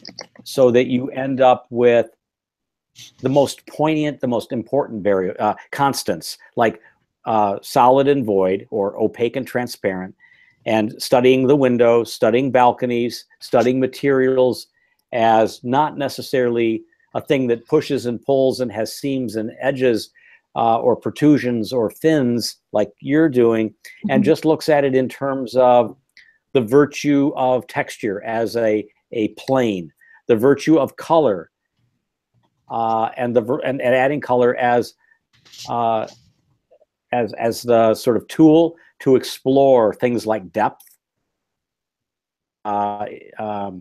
things like projection, right? If you ever look at a painting by Mark Rothko, or if you ever look at a painting by Hans Hofmann, right? These are kind of like abstract expressionist paintings, or even the more muted paintings by Richard Diebenkorn, whose work I love all of those guys actually, but like they're just pure, simple colors, and they talk with great adeptness. They talk about depth. They talk about the depth of pictorial space. So just like, and they spent, Carmen, their entire career talking about the depth of pictorial space and the mood and character of that space because of color. That's how they spent their entire career. And architects, we have so much more to be responsible for, like exit stairways and all of that stuff, right? That we kind of overlook the power of just looking at color. Yeah. If you look at Alvar Aalto's own studio in Did you say Altos? ALTOS? Yeah, AALTO. Okay, okay. If you type in Alto Studio, Alvar Alto Studio, and you go to images, are you there? I am. Can you hear me? Are you there yet? Are you at his studio? Oh, I'm opening it up. Let me see. Alto. I think this is very helpful studio because it's exactly what I was stuck on. Yep, I know that. Make the building more architecturally interesting without overdoing it, because I definitely don't want to do that. Mm-hmm. Try to I'm resist. A little bit more monotone, but yeah, well, try to resist making things interesting. They will become interesting through the process. I'm looking. So, are you looking at the photographs of his studio? Are you looking at the outside facades that show brick and the variety of patterns? Oh, I didn't know that was brick. Yeah, it's white and it's curved. Yeah, but look at the courtyard. Look at the red brick courtyard. I'm looking at it now. Yes. That is interesting. I like the colors. They're just all very warm. The interior, the use of wood. Hopefully I'm looking at those. But you need to go to the brick wall study.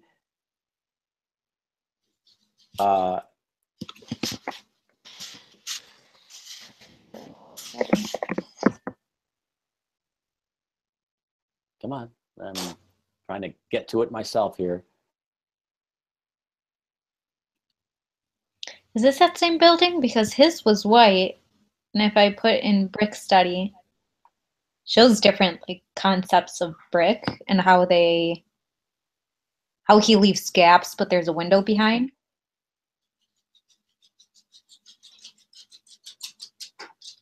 Could you repeat that? I can share my screen. This is the one that I'm looking at here. Can you see it? I'm looking at me. You don't want to look at me. Oh, I'll just cover you up. There it is. Yeah, but I want you to see this one. So I'm going to screen share now, okay? Okay. Now, I'm not suggesting that it look like this. What I'm trying to say is that, do you see that? Yes. Look carefully at that. Do you see all of the patterns and all of the different brick type and different colored bricks? And it's not just the walls, it's actually the courtyard floor, and it's the shed wall to the right. Right. So this looks like a showroom for Virginia Tile at the Design Center at one moment, right? But at another moment, it's actually a very deliberate exercise on Alto's part to explore, right, one thing, brick, and all of its variations in very simple moves. So the power of the material and its joint and its texture can bring these projects to life. Okay. That is very interesting. Yes. Yeah, Alto's pretty amazing. Yeah, see, I was seeing that first image, that white one. Yeah, no, I wasn't talking about that. Although that's all nice too. But like we could look at that for a second as I am, and there's a lot to be said for this. Alto's work shows tremendous restraint. That all white thing that we were just talking about, right? Probably looks like, stucco, right? That's actually white brick. That's actually brick painted white. And this was actually before the Villa Savoye by Le Corbusier in outside of Paris. And what's interesting about the Villa Savoye is that is an all brick building. That white thing that sits on stilts is an all brick building on a steel frame with concrete floors that has been laminated with stucco to give it a crisp, white, almost maritime aesthetic, right? He wanted that crisp, white, machine-like aesthetic for his art. That Alto used was really great, but you could still see the texture of it. Corbusier didn't like that. He wanted this thing to look like a machine that actually, like Jim Stevens had actually made it in the make lab, but at a full scale of the house. So for me, the work of Alto is really, really interesting because it has that grain, it has that texture, and because it has those things, it has warmth. And ultimately, I think your goal in your own work, looking at the pictures of your renderings and looking at the way you've drawn them and the sensitivity that you're bringing to things like the materials you choose, like the brick and the wood and the stone, that you desire a building that has warmth, right? And comfort and exudes kind of an accessible character to it.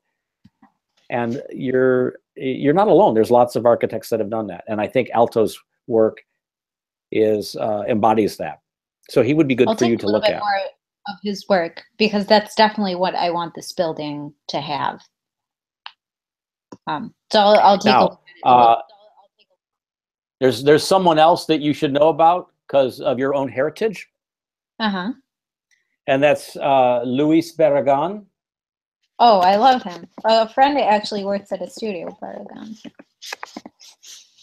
So Barragan is kind of like the Hans Hofmann painting that I was talking about, where the forms are these simple, reductive elements. It's not about the form. That's the least important thing in his work.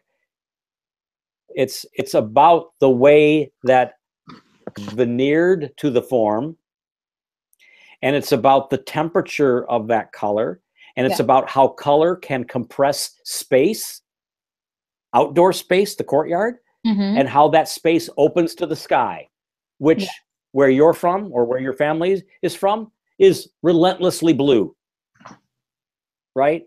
So it's always about the dialogue, right, between the courtyard experience at the horizon level, which he organizes in terms of color, and colors push and pull in his buildings, even though they ain't moving.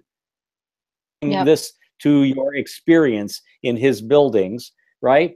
As a way of kind of compressing you to go, oh, I got to look up. I got to look up at the sky and realize that I'm actually, right, part of a much larger conversation, a cosmological conversation, which is so amazing when you think about the power of architecture being able, quite honestly, to do all of that.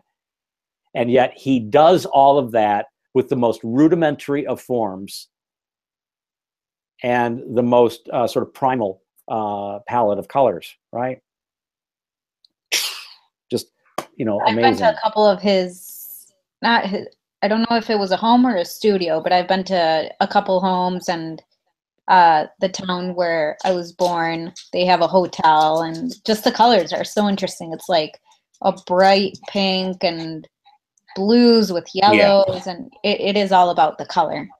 Yeah. Form as well, but color. Yeah. And yet, so like Alto is talking about warmth through texture and materiality, and Barragan talks about warmth by using color as an expansive or compressive kind of thing. And in both cases, those architects use the most, honestly, rudimentary forms, the most simple forms. So what I'm saying is there's a virtue to kind of paring back things and making them simple. And like I was explaining to Michael today, if you do that in this semester, it'll be easier for you to do all the other stuff, right, that we're asking you to do, right? Perfect, yes. So that is That's all I got. Thank you. So that's kind of where I'm at. Thank you so much for all this advice. And so get I'll back take to your a look. home I'll country start- today. Huh? I'm glad that I could link it back to your home country today. Yeah. He was definitely one of my favorites starting. He was one of my Well, favorite you know, studying architecture. yeah, he's brilliant. Do you know Ricardo Lecoreta? Yeah, know him as well. So Come on, you they guys, teach yeah. you all the Mexican architects. So very familiar with it. Good. Well, so like he's a little bit fussier. Mhm. His work is a little bit more ornamental and provocative than maybe Barragan's work, but it's really sort of beautiful. You're lucky. I've never seen Barragan's work in person, so I'm quite envious. Yeah, it's like there's this time of the day, there's this pool, and it's in Mexico City. There's an indoor pool, and exactly at 12 o'clock, he figured out how the lighting would enter through 2 cubes, and there's an X like directly at the pool exactly at 12 o'clock, and the blues hit, and it's just very pretty. So if you're ever in Mexico City, it's very nice. I don't even know. Is he still alive? I think he's passed on. Is that correct? Yes, I think he has. I'd have to double check that. Damn shame. Yeah, damn shame. All right, so I will meet with Ash on Monday, and if I have any other questions, I'll let you know. Okay, great. Thanks, Carmen. Have a good night. You too. Mm-hmm. Andrew, are you back? Yeah, I'm back. Okay. Is Nancy still there for a second? Yeah, I'm here. Okay, she's not there. So, I'm here. Nancy, I can't read this website. It's all in Spanish. Yes, because it's from the Mexican company. We work. I see that. So do you work in Mexico and live in the US? No, You have to cross every day? No, actually, we are like a branch from the Mexican company here in Texas. But we're the same company. So you're in McAllen and they're in Reynosa? Yes. Gotcha. So, and it's called Idea Casa? Yes, y de casa. What does that mean? I mean, a casa's house, right? Ideal house, yeah. I see. Okay. And can I click somewhere to read it in English? I don't think they have.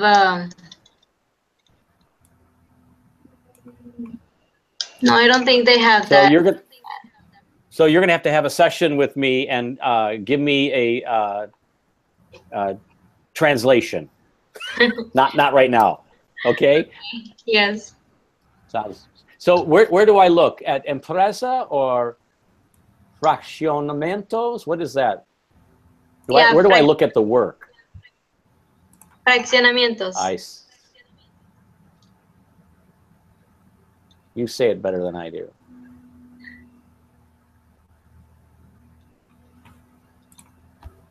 So it looks like that you do hospitality. What am I looking at? Restaurants? Where did you click? I mean, we do commercial and residential. What is Paloma Real? What is that project? It's a subdivision. Okay. And nosotros, what is that? Where are you? I just took the elevator down.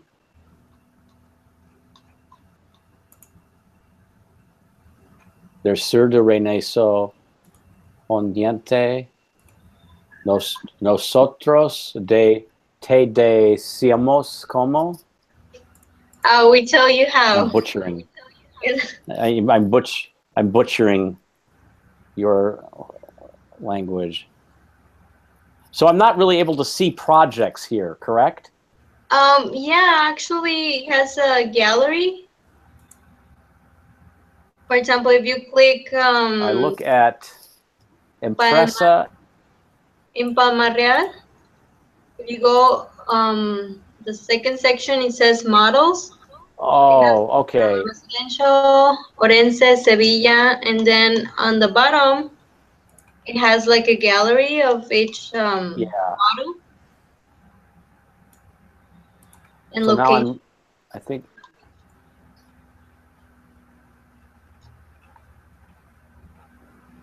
Okay, now I'm there. All right, so I'll look at this more carefully over the weekend. Thanks. You're welcome. Cool. Okay, so Andrew, where are we? All right, so I haven't been able to do too much, but I guess I'll just screen share here. Cool. But the main thing I did was I started working on a Revit file to figure out the facade of the building, and then adding the rooms in to get the square footages and laying it all out. For the CAD plans, just a few little things I change. I reworked the parking to get more spots. So there's 47 now with the van access and ADA on both the site and the below. So Can you go back to it just for a second? Yeah. So 47 total or 47 downstairs? 47 downstairs. Downstairs. Yep. So you technically only need 3 upstairs, correct? Yep. So you could lose a couple downstairs to make that nasty turn by the other stair easier, right? Yeah. I was going to do that. You could do stuff like that too. Yeah. Okay. So Andrew, that plan works pretty well. You might lose some more when you drop your structure in it.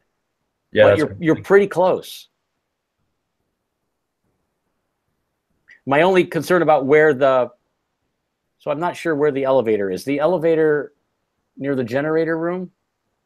Oh, no. No, it's I see where it is. Yeah. So the barrier-free spaces need to be like right next to those. So where you've got where you've got the 2 or 3 spaces there. Yeah. Right. That needs to be your barrier-free area. Okay.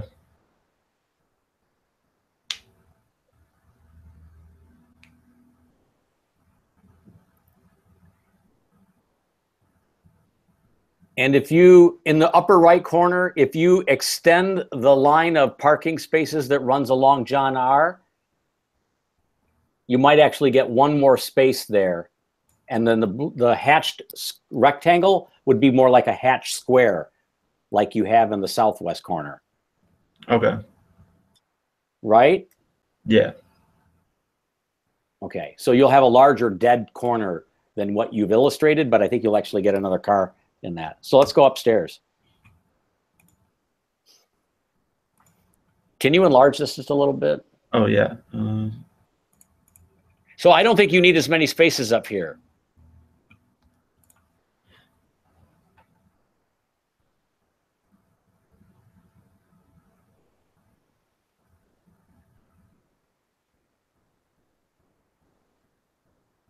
Any thoughts on that? I kind of added more before I figured out getting 47 in the basement, but even if you needed 5 more than the 3 that you currently need to balance the 50, you know, that would only be 8 spaces. You're looking at, you got 1, 2, 3, 4, 5, 6. You know, you got almost, I mean, you got a lot here, right?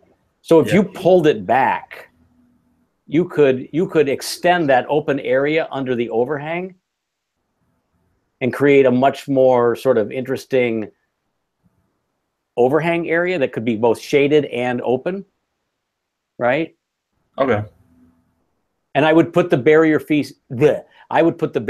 spaces closer to the laundry room. You know what I mean? So I'm closer to the elevator and the lobby there. or near where it says vestibule. Then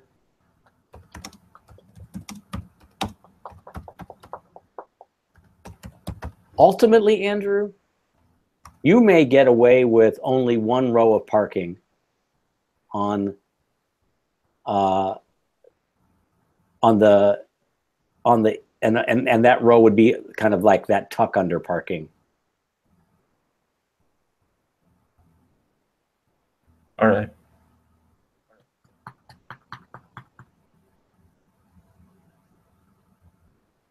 $30 by $80, 2,400, 24. Okay. Single storage. Yeah, move that, and then I also have to shift that over 5 feet for the corridor from the stairs. I showed it in the bottom right, but yeah, I didn't show it there.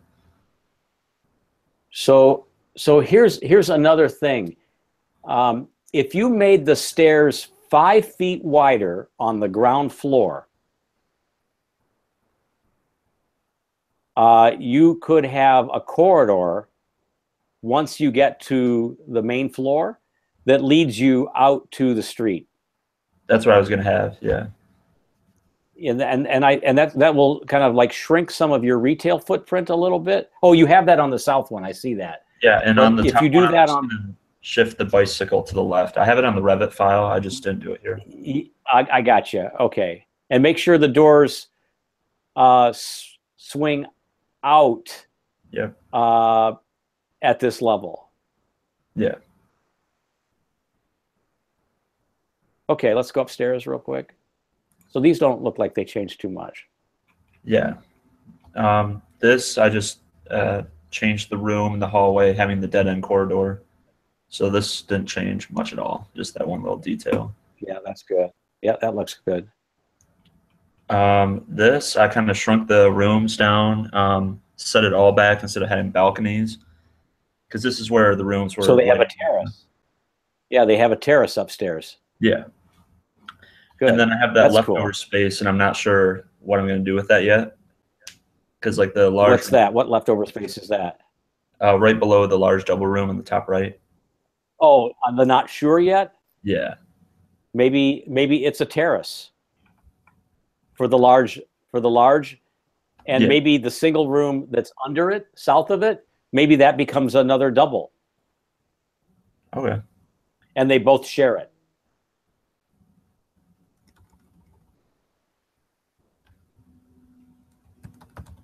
So maybe when you get off the elevator, you can see that terrace upstairs, but it's only accessed from the large double room and the single bedroom, which I'm encouraging you to make larger. All right. That would push me to 6 double rooms and then 49 single rooms. I don't know if that's an issue. Well, 50 is the number, right? Yeah. You're not gonna flunk the class because you have fewer one bedrooms and one additional 2 bedrooms. I'm worried about more things than that.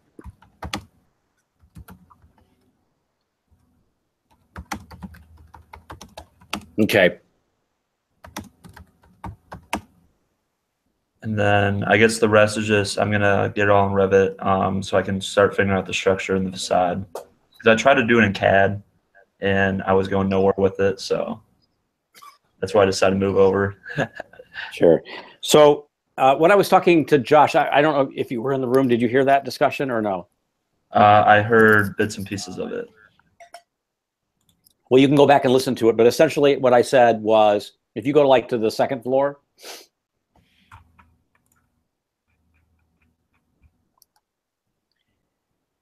and you sort of like, if you look at the second floor and develop a grid of columns and column lines for this plan, seems to work on span distances and things like that based on the structural system that you're considering. And a lot of the program brief for this project gives you some things really to think about, right? When you select a structural system to work with this term.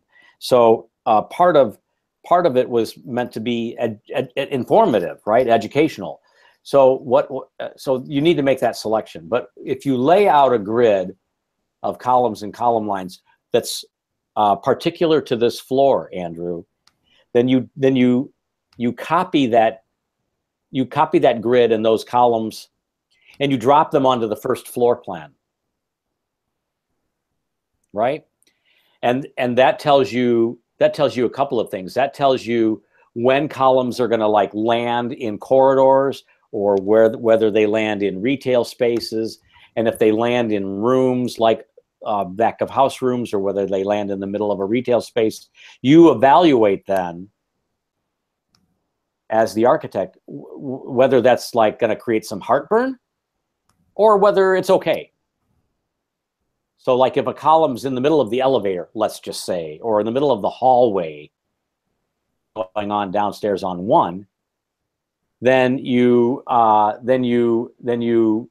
do a transfer beam that takes the load from above and transfers it to the next best place, like in a wall somewhere on the first floor, and then try to figure out where that transfers down to the lower level. Ultimately, the outside walls of the L want to have those loads transferred to the basement foundation, right, as quickly as they can.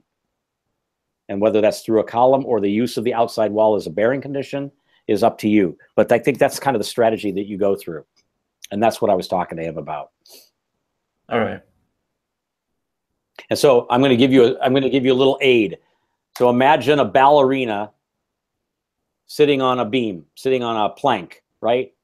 And you and I, right, are the sumo wrestlers that are standing at each end of that plank, right? So that plank's resting on your shoulders and my shoulders, right? And he or she, the ballerina, standing on top. Well, that's a point load. The ballerina's a point load from the apartments up above, right? So that beam, that plank, is the transfer beam. The idea is to get you to stand in the wall like on John R, and I'll stand on the wall in the parking lot. And that beam takes that point load from above. And I was telling him that I had one transfer beam at Main North in Royal Oak that had a 42-inch depth to it. It was so deep that they didn't make it in any U.S. steel plants, and it had to be made in Belgium. And the flanges were 4.5 inches thick. So they literally had to put it on a boat and take it through all of the Great Lakes, the St. Lawrence Seaway, right, and bring it all the way into Detroit.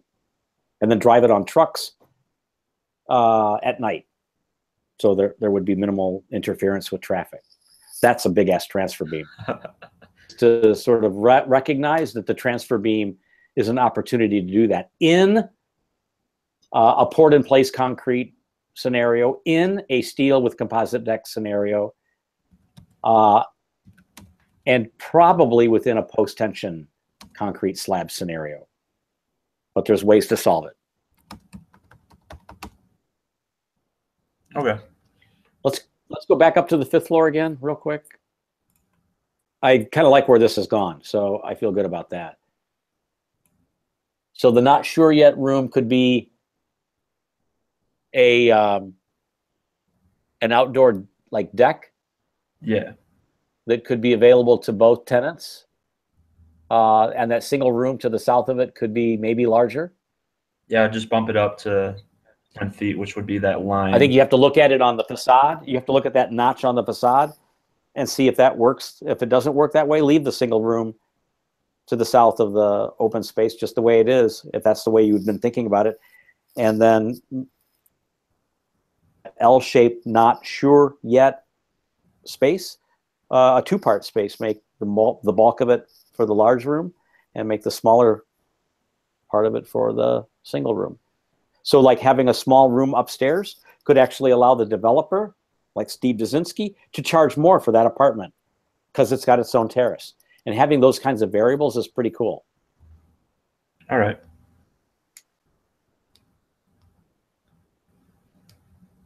And then I'm not clear what's happening. You say community room but I think it's community room and it's terrace. Yeah, right? that's So you what I need was to thinking.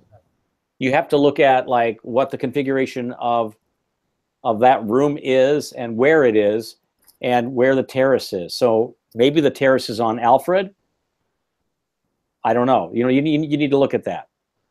Yeah, I was assuming it would be to the south, so the view of Detroit, that'd be like the focal point of it. Yeah, there's a big ass building south of you, so to the extent that you can actually see Detroit through that, I don't know, but Yeah. we have our terrace for this building on that at that point, and we have it facing west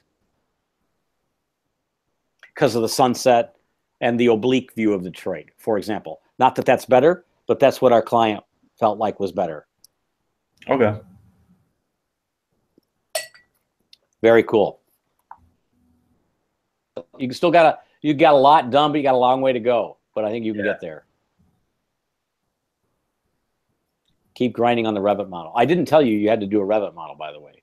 No, I'm just doing it for myself You wanted because it's a lot easier to lay out the windows and the rooms and stuff for me. So. Okay. Well, I think that's it. I'm going to invite Ash so you all can have your conversation with him tonight, and I'll recede into the background here. Thanks, Andrew. No problem. If there's nothing else. No, I'm good. Great. Thank you.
He's still not here? Let me try him again.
Hello, everybody. Hi, Ash. How are you? I'm so sorry, Mark. I had No problem. multiple reviews today. Here, once I heard your invitation, I just ran. I apologize to everybody. I said I would run too, the other way. I should have joined from the beginning. I'm joining you from my office, as you see here, piles behind me and stuff, student work. So way less sexy than the background of Mark's. So I envy him. Well, I don't know about that. I mean, I don't have an office, so good on you for that. So they're all yours. I just had several conversations, and they had a brief lecture tonight, so they're raring to go. Okay, we started on enclosure. I already few already emailed me. They're gonna come and meet me Monday or Wednesday. I'm fine with that. Also for some time for the online, I'm open to that. I haven't replied yet to Len, and probably somebody else asked me for an online. So all will be satisfied. I'm gonna make all of you happy. We started talking about enclosure. If you remember, we talked about the metal walls last time.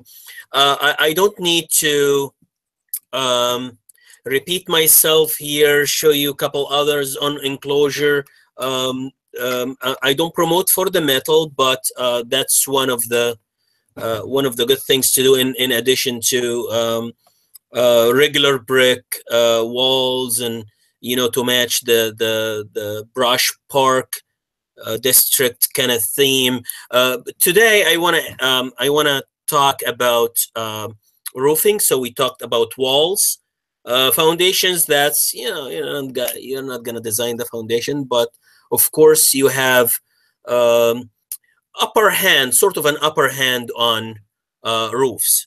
So today I'm gonna talk very quick, super quick on insulations and membranes of the roofing, with a tendency to sort of guide you, not enforce you, but guide you towards best practices. I'll tell you what we do and what we don't do anymore in roofing. So everybody is ready for 15-20.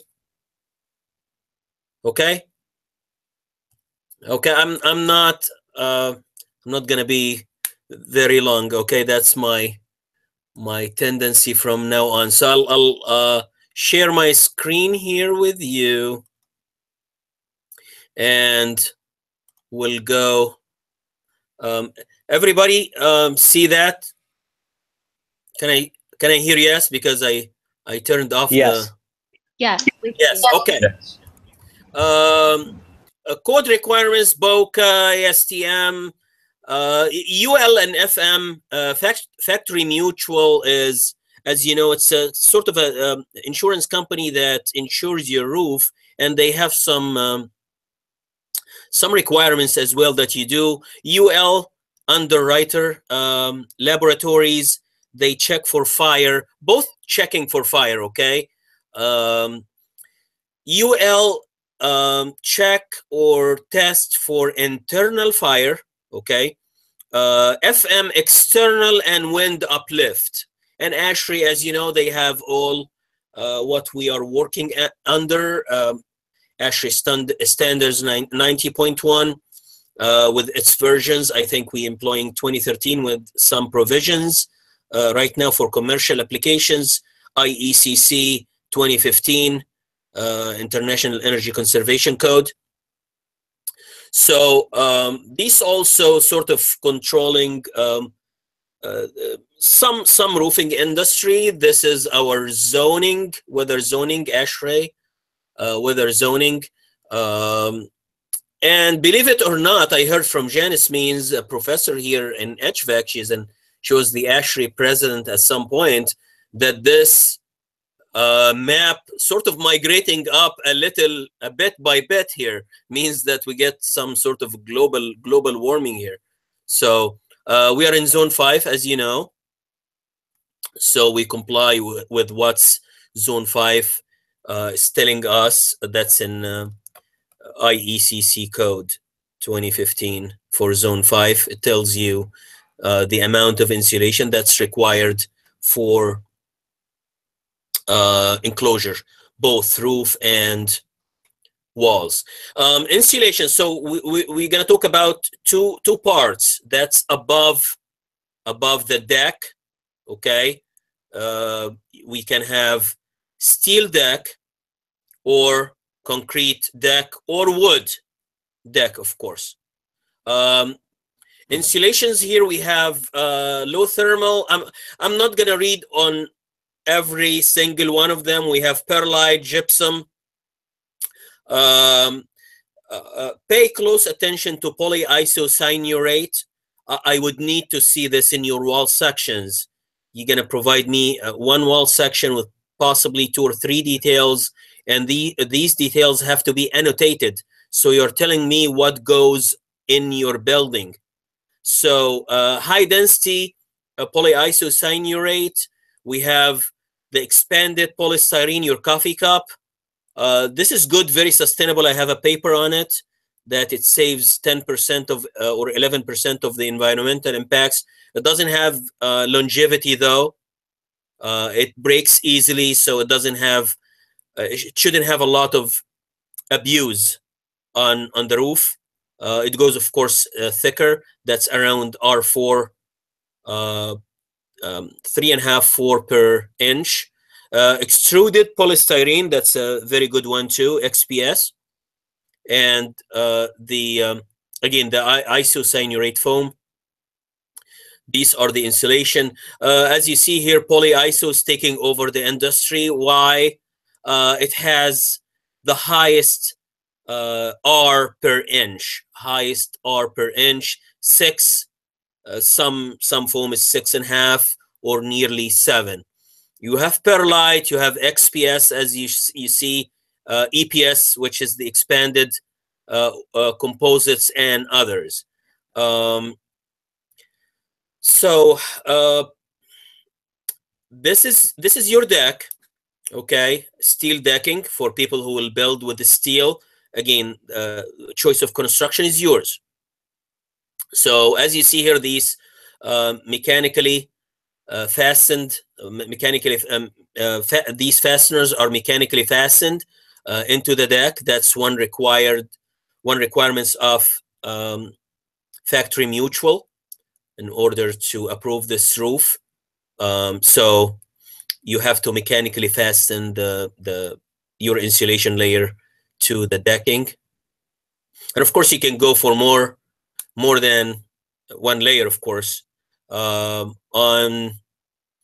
that, you have to make it staggered. Why? So that the vapor or the heat does not seep out of these seams that you see here.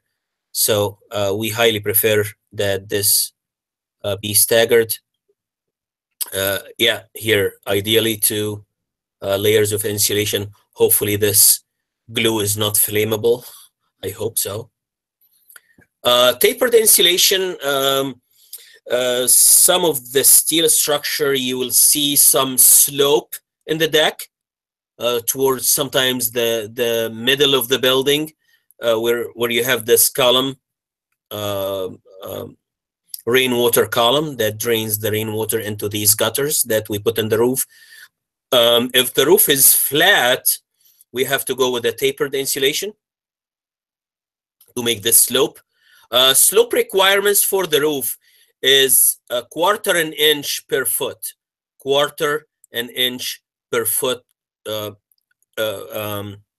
long, or what they call it, run. So 1/4 inch rise per foot run. Here we go.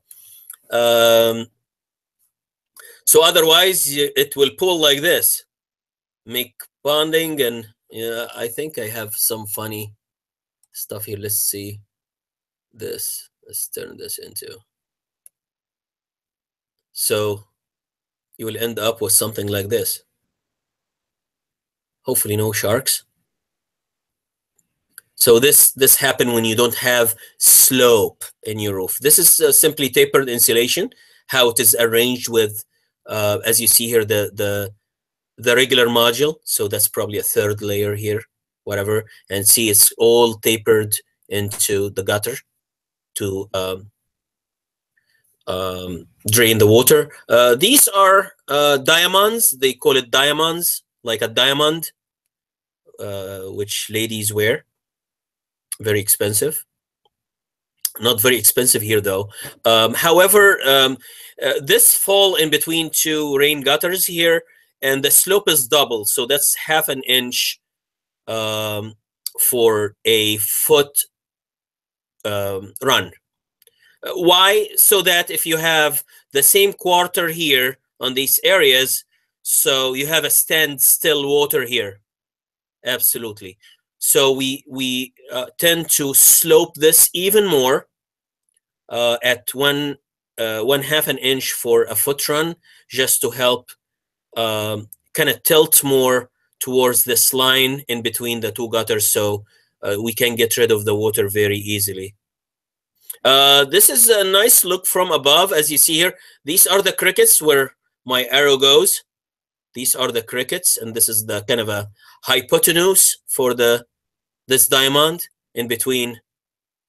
This is a good roof though, sloped to drain. Vapor retarder, we are not going to go for vapor retarder here. Yes, we are in humid climate, but you can have vapor retarder in between the first layer and the second layer of insulation.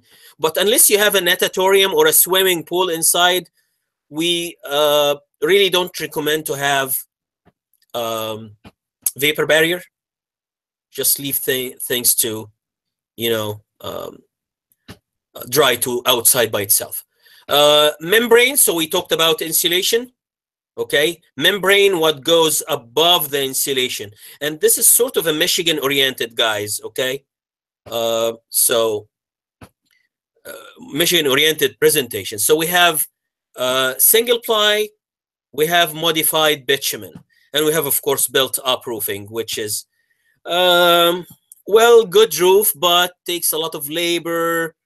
I myself, Ash, and I'm not forcing anybody, I love the single ply. Very easy, dry construction. You know, just bring and install right away. Modified bitumen is very good. Some hazard with the torch applied or hot applied. I have some conservation. Insurance goes high. I'll tell you why. Or cold applied.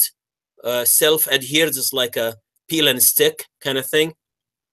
And the built-up roofing, which you build the roof from scratch. Here is the market share. That's 2015 data. EPDM here is rubber, simply rubber. What you see on the engineering when you stand on the bridge at UTLC building, you look on your right, you will see a black EPDM membrane on the roof of old engineering building, and we have PVC and TPO, and these are the thermoplastics. PVC is slightly higher in price than the TPO, but very close to each other. This is the PVC is more pliable, more resistant to chemicals, which is not our case here. Okay, if you have a restaurant, an airport, where, you know, some airplane, just some fuel just goes on the roof of the airport, so we love PVC whenever we have chemicals. Otherwise, TPO is a good choice for Michigan. We have EPDM. We have white rubber now. It's expensive. That's a lead. Probably it collects lead point. I'm not going to spend too much time here. Built-up roofing is simply asphalt or coal tar pitch. That's for slope of 1/4 and up, and coal tar pitch for under 1/4 of an inch for a foot. This is basically, you lay your fiberglass sheets here, which is very sensitive for people who are sensitive with fiberglass. And it could be 3 plies. This is a ply. This roll is called a ply, and they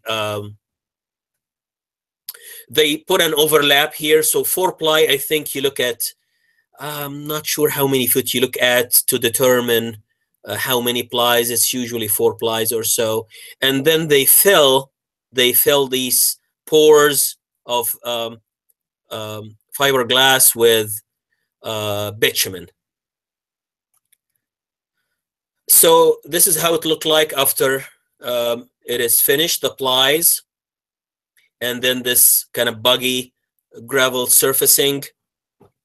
This is, by the way, very good. So this guy is walking with a sort of a liquid asphalt, and this guy walking behind him and putting the gravel. Not something of the past, okay, but very labor intensive, very expensive. It lasts longer though. Modified bitumen, these are some other, I wish I have some samples here for whoever is going to visit me and wants to learn more about roofing. So that's the hot applied, that's the torch applied. This is called Dragon Wagon. So, and as you see, the guy here is walking backwards. So this is where the insurance and liability comes from. They might fall or whatever, so God forbid. These are the cold applied systems. So that's simply they spray something like a glue or a bitumen, and then they fold these sheets over. This is the peel and stick, the 4th one. So again, this is the cursor here: hot applied, torch applied, cold applied, and self-adhering. This is the torch applied, as you see here. This is the Dragon Wagon. This is a fire on the roof, which carries more liability. So it melts this bitumen, and as he pulls it back, this roll adheres to your you guys have an insulation. You have to have a board, roof board, which is usually perlite. It could be a gypsum board, like 1/2 inch or 5/8 of an inch.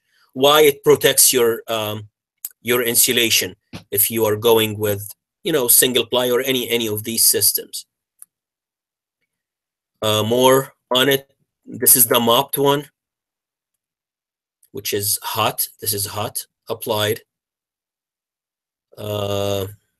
Still the hot applied. Cold adhesive application. This is kind of clean and nice too. Spraying the base sheet, and then they flip it. And the self-adhered is, as you see here, the peel and stick. One thing to tell you guys, that these systems, the peel and stick, does not work probably under 45 degrees. So make sure that you have not a hot day, but 50 and up, 45, 50 and up for the system specifically. I think this is building an extension of a building in Detroit. That's modified bitumen. I think that's spray. This is this one, probably a spray and a stick. It's an extension of a roof. Single ply. Why we call it single ply? Simply because it's single ply. It goes on overlap as well. It's not very big sheets. We have the ballasted, we have the mechanically fastened, and we have the fully adhered. I'm going to flip through these very quick. This is the ballasted. Again, you have here your insulation. I don't know why he put the roof board here, or that's probably another insulation. And then here's your single ply, whether it's TPO or PVC. And they kind of put it in place with gravel. And as you see here, this does not comply with FM requirements, which require what? Anybody can tell me here what's wrong with this?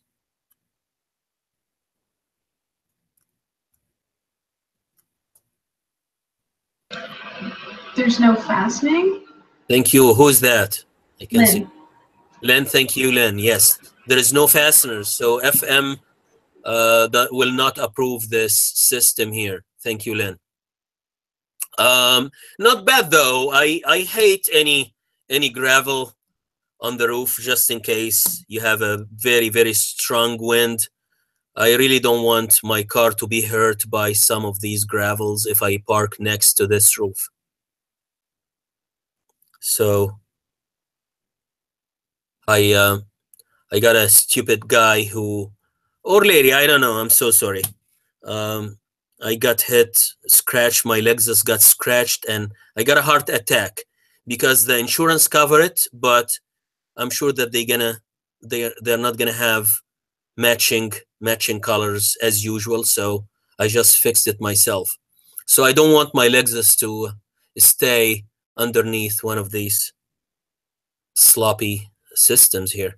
This is the mechanically fastened, so this is better. Again, you keep the insulation intact. So this is your poly iso, this is the fasteners, and this is your roof board. You have a roof board goes over the insulation. Sometimes you have the poly iso comes not with a board, not as strong as a gypsum or a perlite, but sometimes you have it as combo. I have seen it. So the is like hard cover or hard board, cardboard or hardboard on very thick cartoon on the back of the poly iso, but it's treated for fire. Okay, this is probably a TPO or a PVC. As you see here, the overlap very nice, and they kind of hide the fasteners here, and see how it's kind of joined with the roof parapet topping here, or top or clip. This is how it looks on the site. Adhered, simply use glue, some sort of glue to adhere it. You can sort of adhere it on by a machine. I'll show you later. EPDM rubber. This is ethylene propylene dine monomer. So just call it rubber or EPDM. So very common, very good, durable. Well, it gets brittle after a while because of the UV. Again, thermoplastics, as I mentioned before, PVC, polyvinyl chloride, or TPO, thermoplastic polythene. Both are very close. This is the robotic seam welder. Simply sort of heats up the edge of your PVC or TPO, and they kind of stick together. It's like a, not iron, but it heats up the edge and makes it really sort of a monolithic. And this is why if Ash Rageb is designing a building and wants to put some specification, I love the single ply, but I don't want cookie cutter here. So again, pick any system you want. As I told you, PVC, very good, very highly reflective though. So you might get color, blindness because it's white. It gets lead. It reflects heat. One of my papers that I presented, I compared it to EPDM. I compared EPDM to PVC, and it saves over 12% of the environmental impacts over 60 years of building life. So yeah, this is why we go more white these days. Nothing wrong with the black or the EPDM. but again, to gain LEED credit, especially in hot climate, to reflect the heat to outside. Tear resistant, aesthetically pleasing, code approvals, lightweight, and as I told you, the most important thing is it's very good resisting the chemicals, very good in resisting chemicals. If you have heavy commercial applications, you might want to go with PVC. That's MGM, Grand Casino, as you see here. That's a white roof on the top. I believe that was a PVC. TPO, same, but more of a not that pliable, guys. So it looks the same. You cannot distinguish both unless you are an expert. So PVC is more pliable. TPO is slightly hard, not brittle, but slightly hard than PVC. Very economical though. Okay, it's like half to 2/3 of the price of PVC. PVC is expensive, so people got a crush on the TPO systems in Michigan lately. Ford Field is done with the TPO, the renovation of the roof. This is why I'm telling you, you have to. This is very white.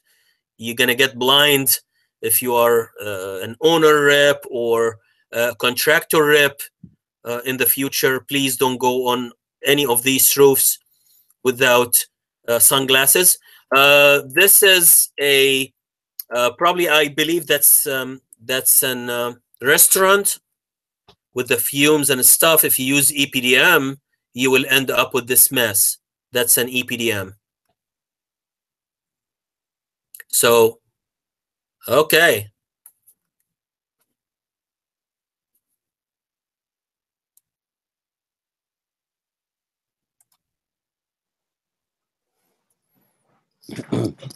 Questions?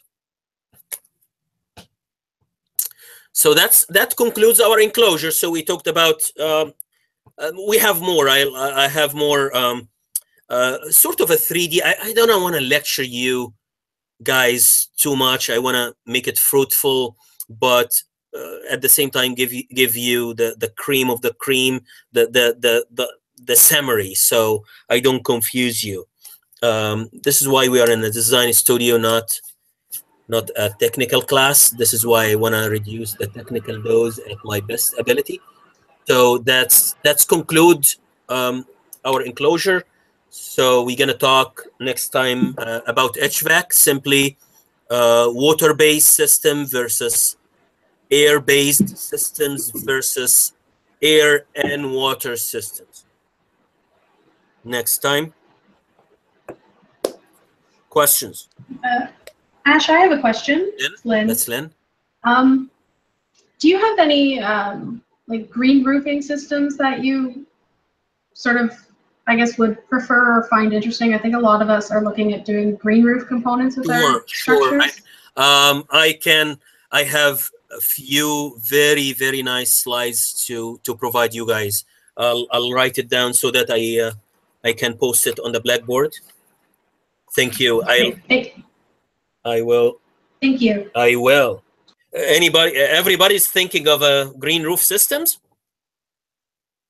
That's sexy. I think a lot of them are. Okay. Yeah, the base will be very close. You're gonna have to have the insulation, but simply before you pay this huge cost in a PVC or a TPO or modified bitumen. I'll post this lecture for you guys as well if you would like. Would you like me to post it, or you took enough notes? If you could post it, it'd be great. Okay. Ash, I do have a question. So I have my entire frontal facade is balconies. This is Carmen. Yeah, I see you, Carmen. Hi. What type of insulation would you recommend for, or do you even insulate balconies with a 5-foot overhang? If it's an outside, you really don't need to insulate it. Okay. That's not required. Okay, perfect. Not required. If it's completely outside, that's not required. It's completely outside, yes. Yep, that's not required. Just have something durable and lightweight. Mark he's 30+ years experience, so he can tell us he built downtown Birmingham. So he can yeah. Ceramic tiles is fine. Just these kind of avoid these kind of the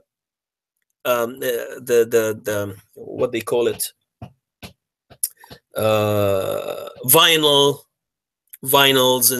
This is not appropriate for outside. So any tiles are good. Ceramic tiles is very good too. Just avoid any vinyl because weather here is harsh and it's completely outside, vulnerable to sunlight and rain and snow. So it wears out very, very easily. So your best bet here is any sort of sexy tile, durable tile. Looks good. If it has a pattern, that would be wonderful too, from like to see it or look at it from adjacent buildings. But say, Ash, I have a question for you. Sure.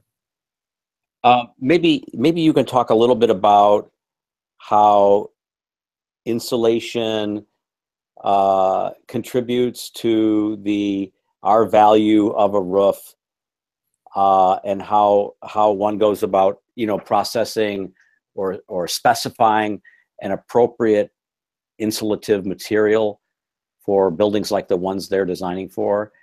They all have their advantages, right?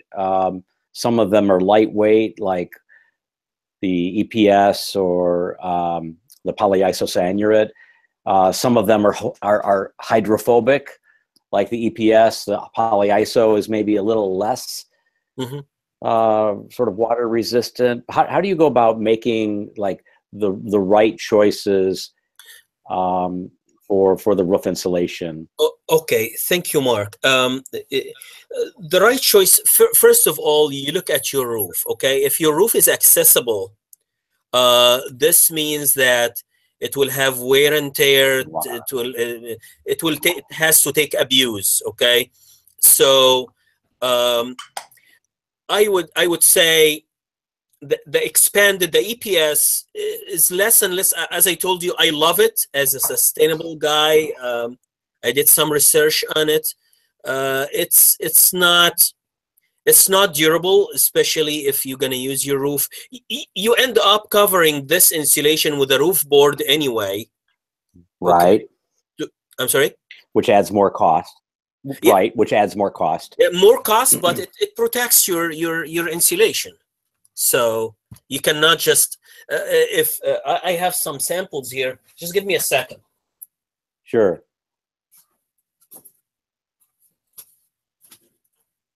Can everybody see here?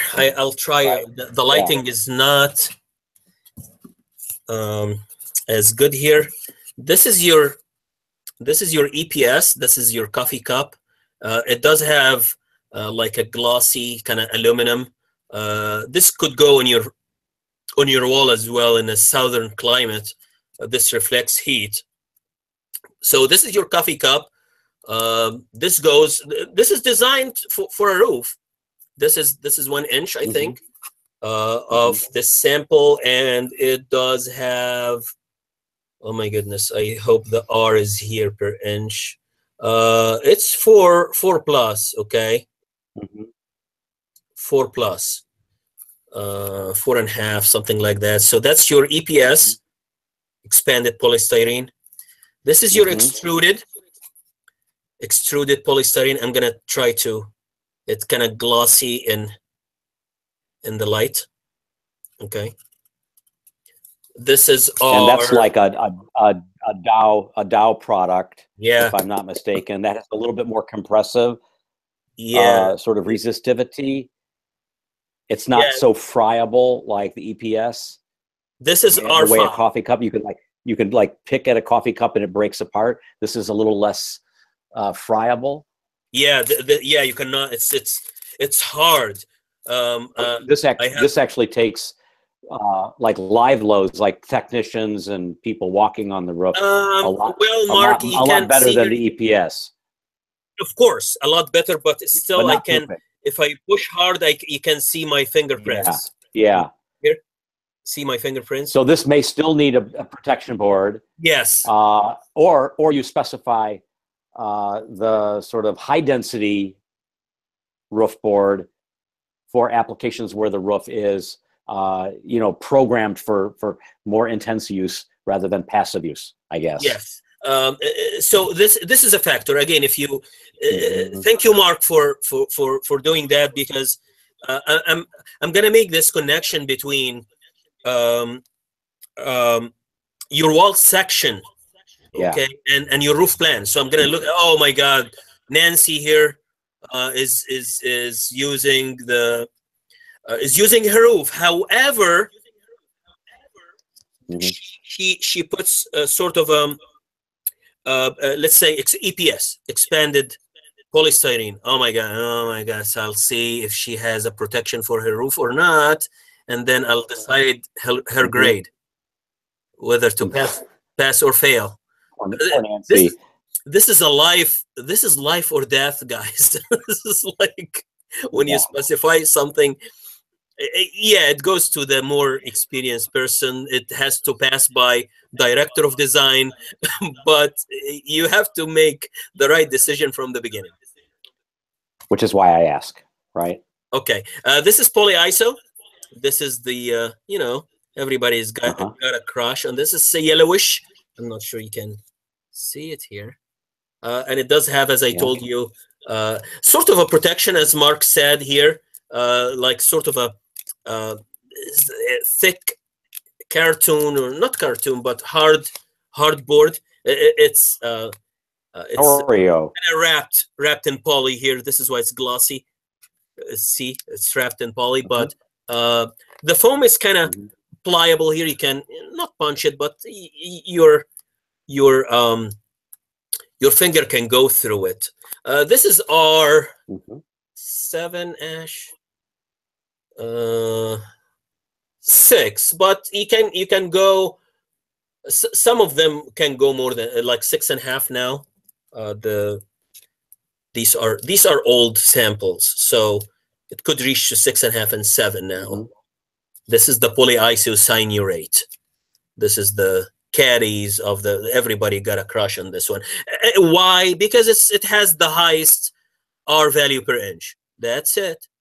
So you have less thickness, and you guys, which also translates to less weight, which means that the structural sort of framing plan for your roof does not have to be robust. Yeah, all of these, because the thicker the insulation, the thicker the crickets, the thicker the tapers, right? That's why it's so attractive. Lightweight. All of them are lightweight. Of course, the expanded is the lightest, the EPS. XPS and polyiso slightly heavy, but it's still very very light. About the same. Yeah, they're about the same. So I would love that you go and dig deep and tell me what IECC 2015 is dictating for R value for a roof, and this will determine your roofing value, right?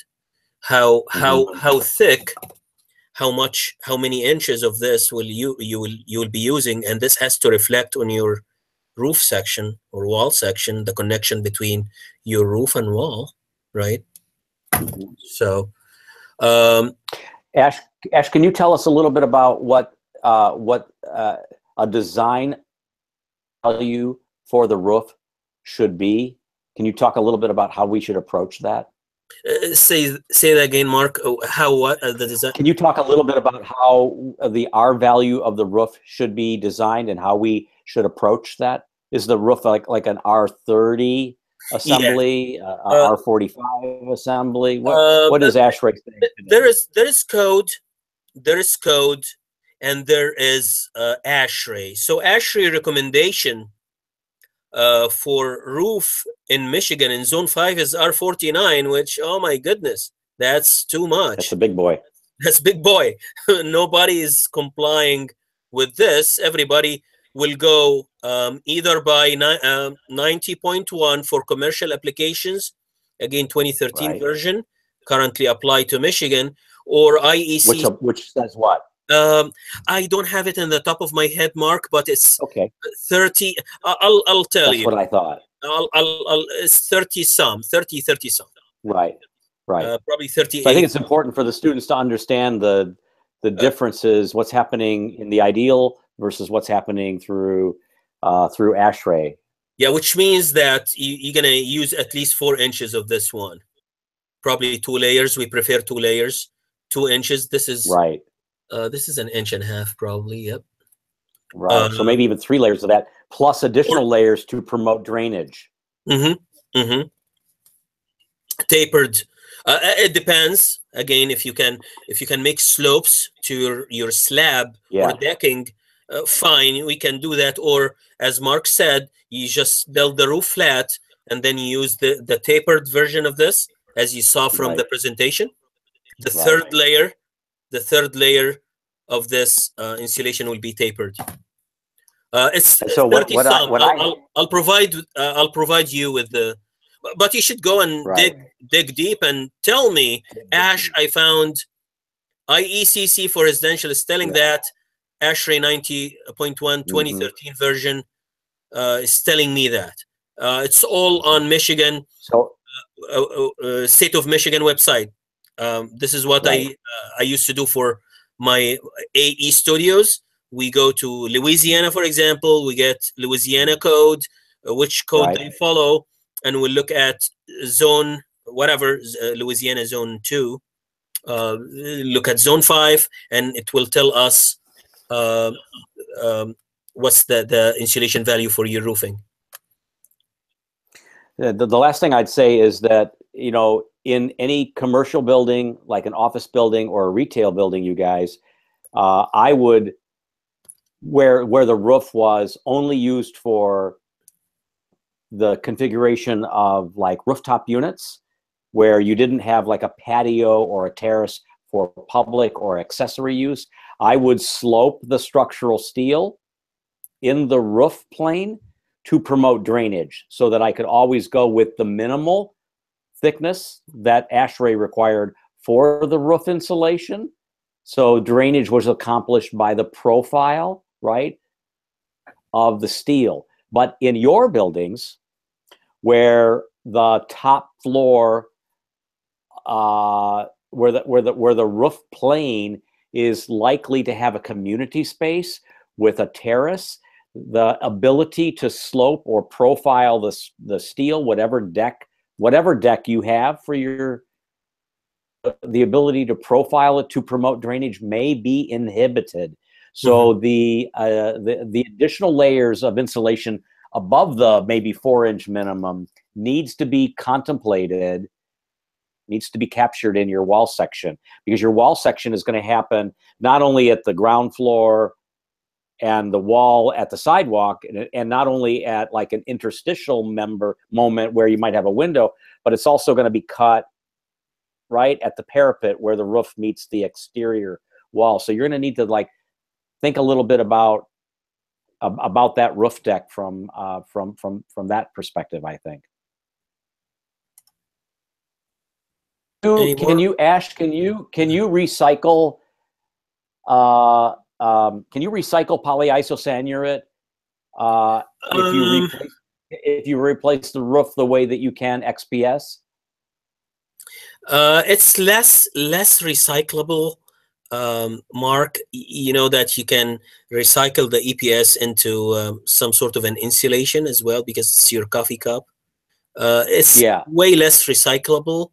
Not completely unrecyclable, but I actually mean to reuse it. Can you reuse polyiso on a like in 25 years? If I peel off a rubber roof, an EPDM or TPO roof, because it needs to be replaced, can I reuse the polyiso the way I can, say, an XPS?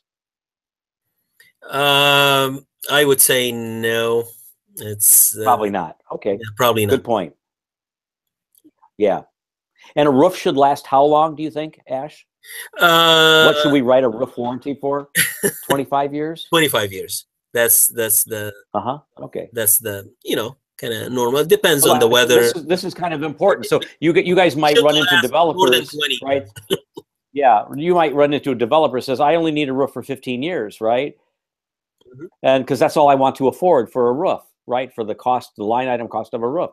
But like in buildings like this where people are living in them, particularly you guys, when you've got for sale units, right, where people are buying them, you know, you guys got to go into those conversations with your, as architects, with your eyes up wide open, because like the warranty of the products you specify are going to trigger like callbacks and lawsuits if you're not meticulous. So this is another layer of conversation that is probably eccentric to what we should be talking about in a studio like this, but in a for sale scenario, you guys have to be on your game and specify products, particularly when it comes to the enclosure, not just the wall enclosure, but the roof enclosure. So this is a really good talk. And next time someone comes in for a lunch and learn in your office and it's going to be roofing, make sure you get your ass in that room and grab a lunchbox and sit down and take notes, because it's a really, really important conversation. Yes, very important topic, Mark. Very, very important topic. Roofing, it's just... You know, I had a good friend when I taught at Mississippi State a bazillion years ago. It's so long ago, I don't even know how to spell that number. It was a bazillion years ago. He was Sambo Mockbee. Samuel Mockbee was Mississippi's most important architect. He created in the 1990s the Rural Studio. The late Sambo was a good friend of Martin's and myself. And he won all sorts of AIA design awards nationally and locally. He was on the cover of Progressive Architecture for his work. Wow. So he was like a designer's designer, right? And you know what he said to me, because we had a chance to work together on something? He said, Mark, the most important thing, the thing I worry about more than anything else in my award-winning buildings is rain. It's water. It's water sitting on a roof, hitting a roof, and making its way off of the roof onto that red clay as quickly as it can before it can even find its way into my buildings. And I thought that was a really interesting perspective, because I said, you know, Sambo, we don't worry about rain as much as we worry about moisture in its frozen and thawed and then frozen state. That's the cycle that we have up here. He goes, that's even harder. So it's a very important topic. Let's see what May he rest in peace. What systems that they will pick here. Again, I don't want a cookie cutter, okay? So yeah, make the choice and defend it if you wanna. There you go. Well, I can't believe you just said that. Make your choice. We were talking with Lynn about that earlier tonight, and if you make a choice, go with it. Yeah, go with it and defend it. Do a deep dive, if you will, into a certain system. I wouldn't bother. Again, this, guys, depends on how you will design your roof to perform. I have seen your schemes. Some of them are using gathering roof gardens and recreational areas. So of course there has to be some insulation going under these. So if it's walkable area, it will be different from kind of surrounded. You're gonna surround it probably with some handrails or whatever that has 3-4 or 3-6 high, so that people don't fall.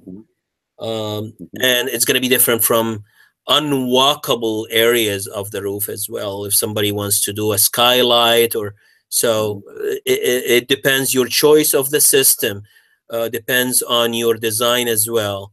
That's something that takes abuse versus something that's light, durability, all this kind of stuff. Modified bitumen, oh my goodness, it's very good choice, very good choice. It does have, let me show you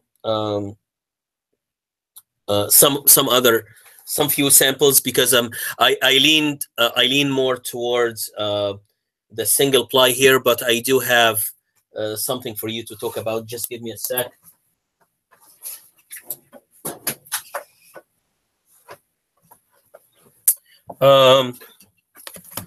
This is what? This is the PVC sample here. It's white, as you see. So it's gonna see here. It's pliable, very, very flexible. This is your TPO. See here, it's slightly darker. See here, I barely bend it.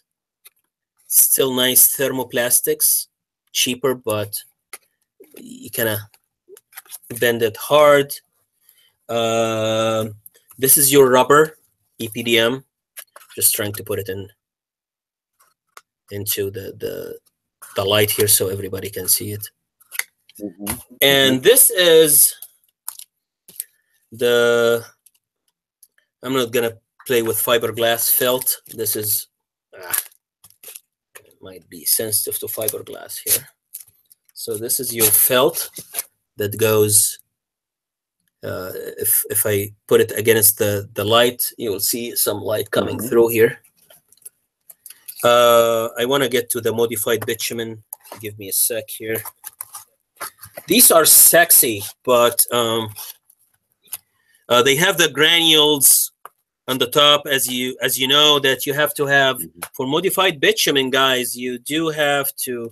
It's the EPDM. Oh my goodness. Okay. This is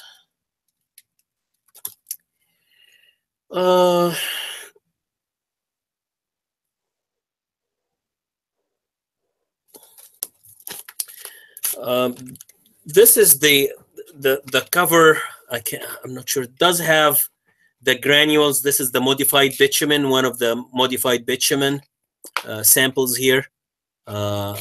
It does have these granules like shingles. That's simply for your PV protection. It looks very nice. You can have this in color as well. I think I have one peel and stick. See here? That's a peel and stick. As you see here, the backing. I can peel this. See here? Right. Okay. So that's, again, does have, it has to have some granules as well to protect from the UV. What makes the roof wear and tear is the UV, the ultraviolet, that makes it very brittle. So that's another sample from not coal tar pitch. This is just still the modified bitumens, hot applied probably. So all of these look appealing, and they are durable. So your fiberglass, PVC and TPO is not the only one. So many choices. So I don't want you to. I would go against the belt up roofing. Again, for the gravel, and it's just you need. It's again labor intensive. Very expensive. Yeah, it does last longer, by the way, at least 30 years. So, and that's because the river rock protects the roof membrane from direct sunlight. Yeah, why this? And it holds it down to some extent. Against to protect against the UV. Why we cover the belt up roofing is this guy is walking with his doggy. Putting the hot asphalt for the gravel to stick on it, but it's not so to have. Like for me, I agree with you that the like river rock on the roof is problematic for uplift and wind dislodgement. But I do know that occasionally you might actually want to do it. For example, if you have like an office space or a residential unit that overlooks a bridge that has its own roof, or a walkway below, anything where the roof is going to be viewed by executives or homeowners, things like that, where the roofscape becomes an important foreground a visual foreground element becomes a consideration for maybe, that. And then if you all can go to the Ducharme place, which is a brand new building that my friend Michael Porras and at Michael Porras or McIntosh Porras designed. It's on Lafayette at the DeQuinder Cut, right at Lafayette and Orleans. If you walk on the top floor there, it's actually an outdoor roof garden that has hardscape, right? So it has pedestal pavers. It has plantings like native zebra grass. It has a pool. It has a community room. But if you look at the roof, it has an active role in the experience of the building, but it is a complex strategy for that building. And at one moment I want to run the class out of Ash's office because of all those supplies and materials. At another moment, I want to take you to all these buildings that are like the buildings you're designing to show you how architects like you and I have actually had to draw and detail these things, you guys. So it's important wherever you can to not only sit in those lunch and learns, but go and visit these buildings and look at the conditions of how the roof is being handled. Look at how the material choices are being handled so that you understand how to design them yourselves. So you're not only design. Another moment. Right. Can you talk just another moment for me and for us about how to specify a protection board? What are they usually made of if we need to have them? Let me go to the presentation here for a second more. Are they like a half-inch thick gypsum board, or yeah? Are they? This is one of them. Are they masonite? This is one of them. Let me see here. Just a second. You may need to screen share it. Okay. Just a second. This is.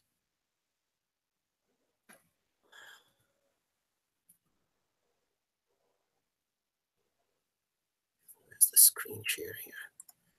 Just trying to see. I'm sure everybody in the class wants to be watching the Red Wings home opener tonight, Ash. So I apologize to all of them, right, for geeking out on roof membranes and protection boards. So I'm sorry, you guys.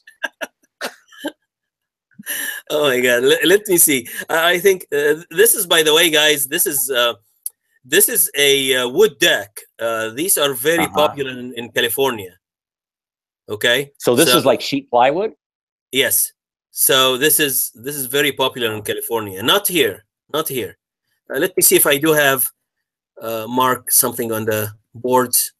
I think I should have here. I thought you had a slide, but I kind of want to talk about like when you would specify it and why, and what would it be and how thick. See here we go. Low thermal, which is typically, as you see here, typically used as cover boards today. Wood fiber. I do have some samples of these. Yeah, perlite boards, gypsum board. Perlite board, gypsum board, high density polyisocyanurate. This is this looks. This is the foam polyiso. The camera. You're doing that, but we saw the polyiso. I'm sorry. Earlier. So it's like the same sample, but it's more. You cannot drive your thumb through it. This is why we call it high density polyiso. So you can use. So this is the foam more dense, or is the Oreo cookie in that Oreo cookie assembly of polyiso more stiff? What's more stiff? You put me in a spot here. I have to find the I have to find the sample. Give me a second, Mark. Sorry. To answer this. No. But the idea is that you actually have kind of like off-the-shelf Home Depot choices for cover boards. Why would you use them? Oh my God! Because Mark, you have an active. Because you have an active roof, or you have activity happening on the roof. The Oreo is thick. I'll once I close the slide, I'll let you see it. Okay. The Oreo, which is the cover. Oh my God.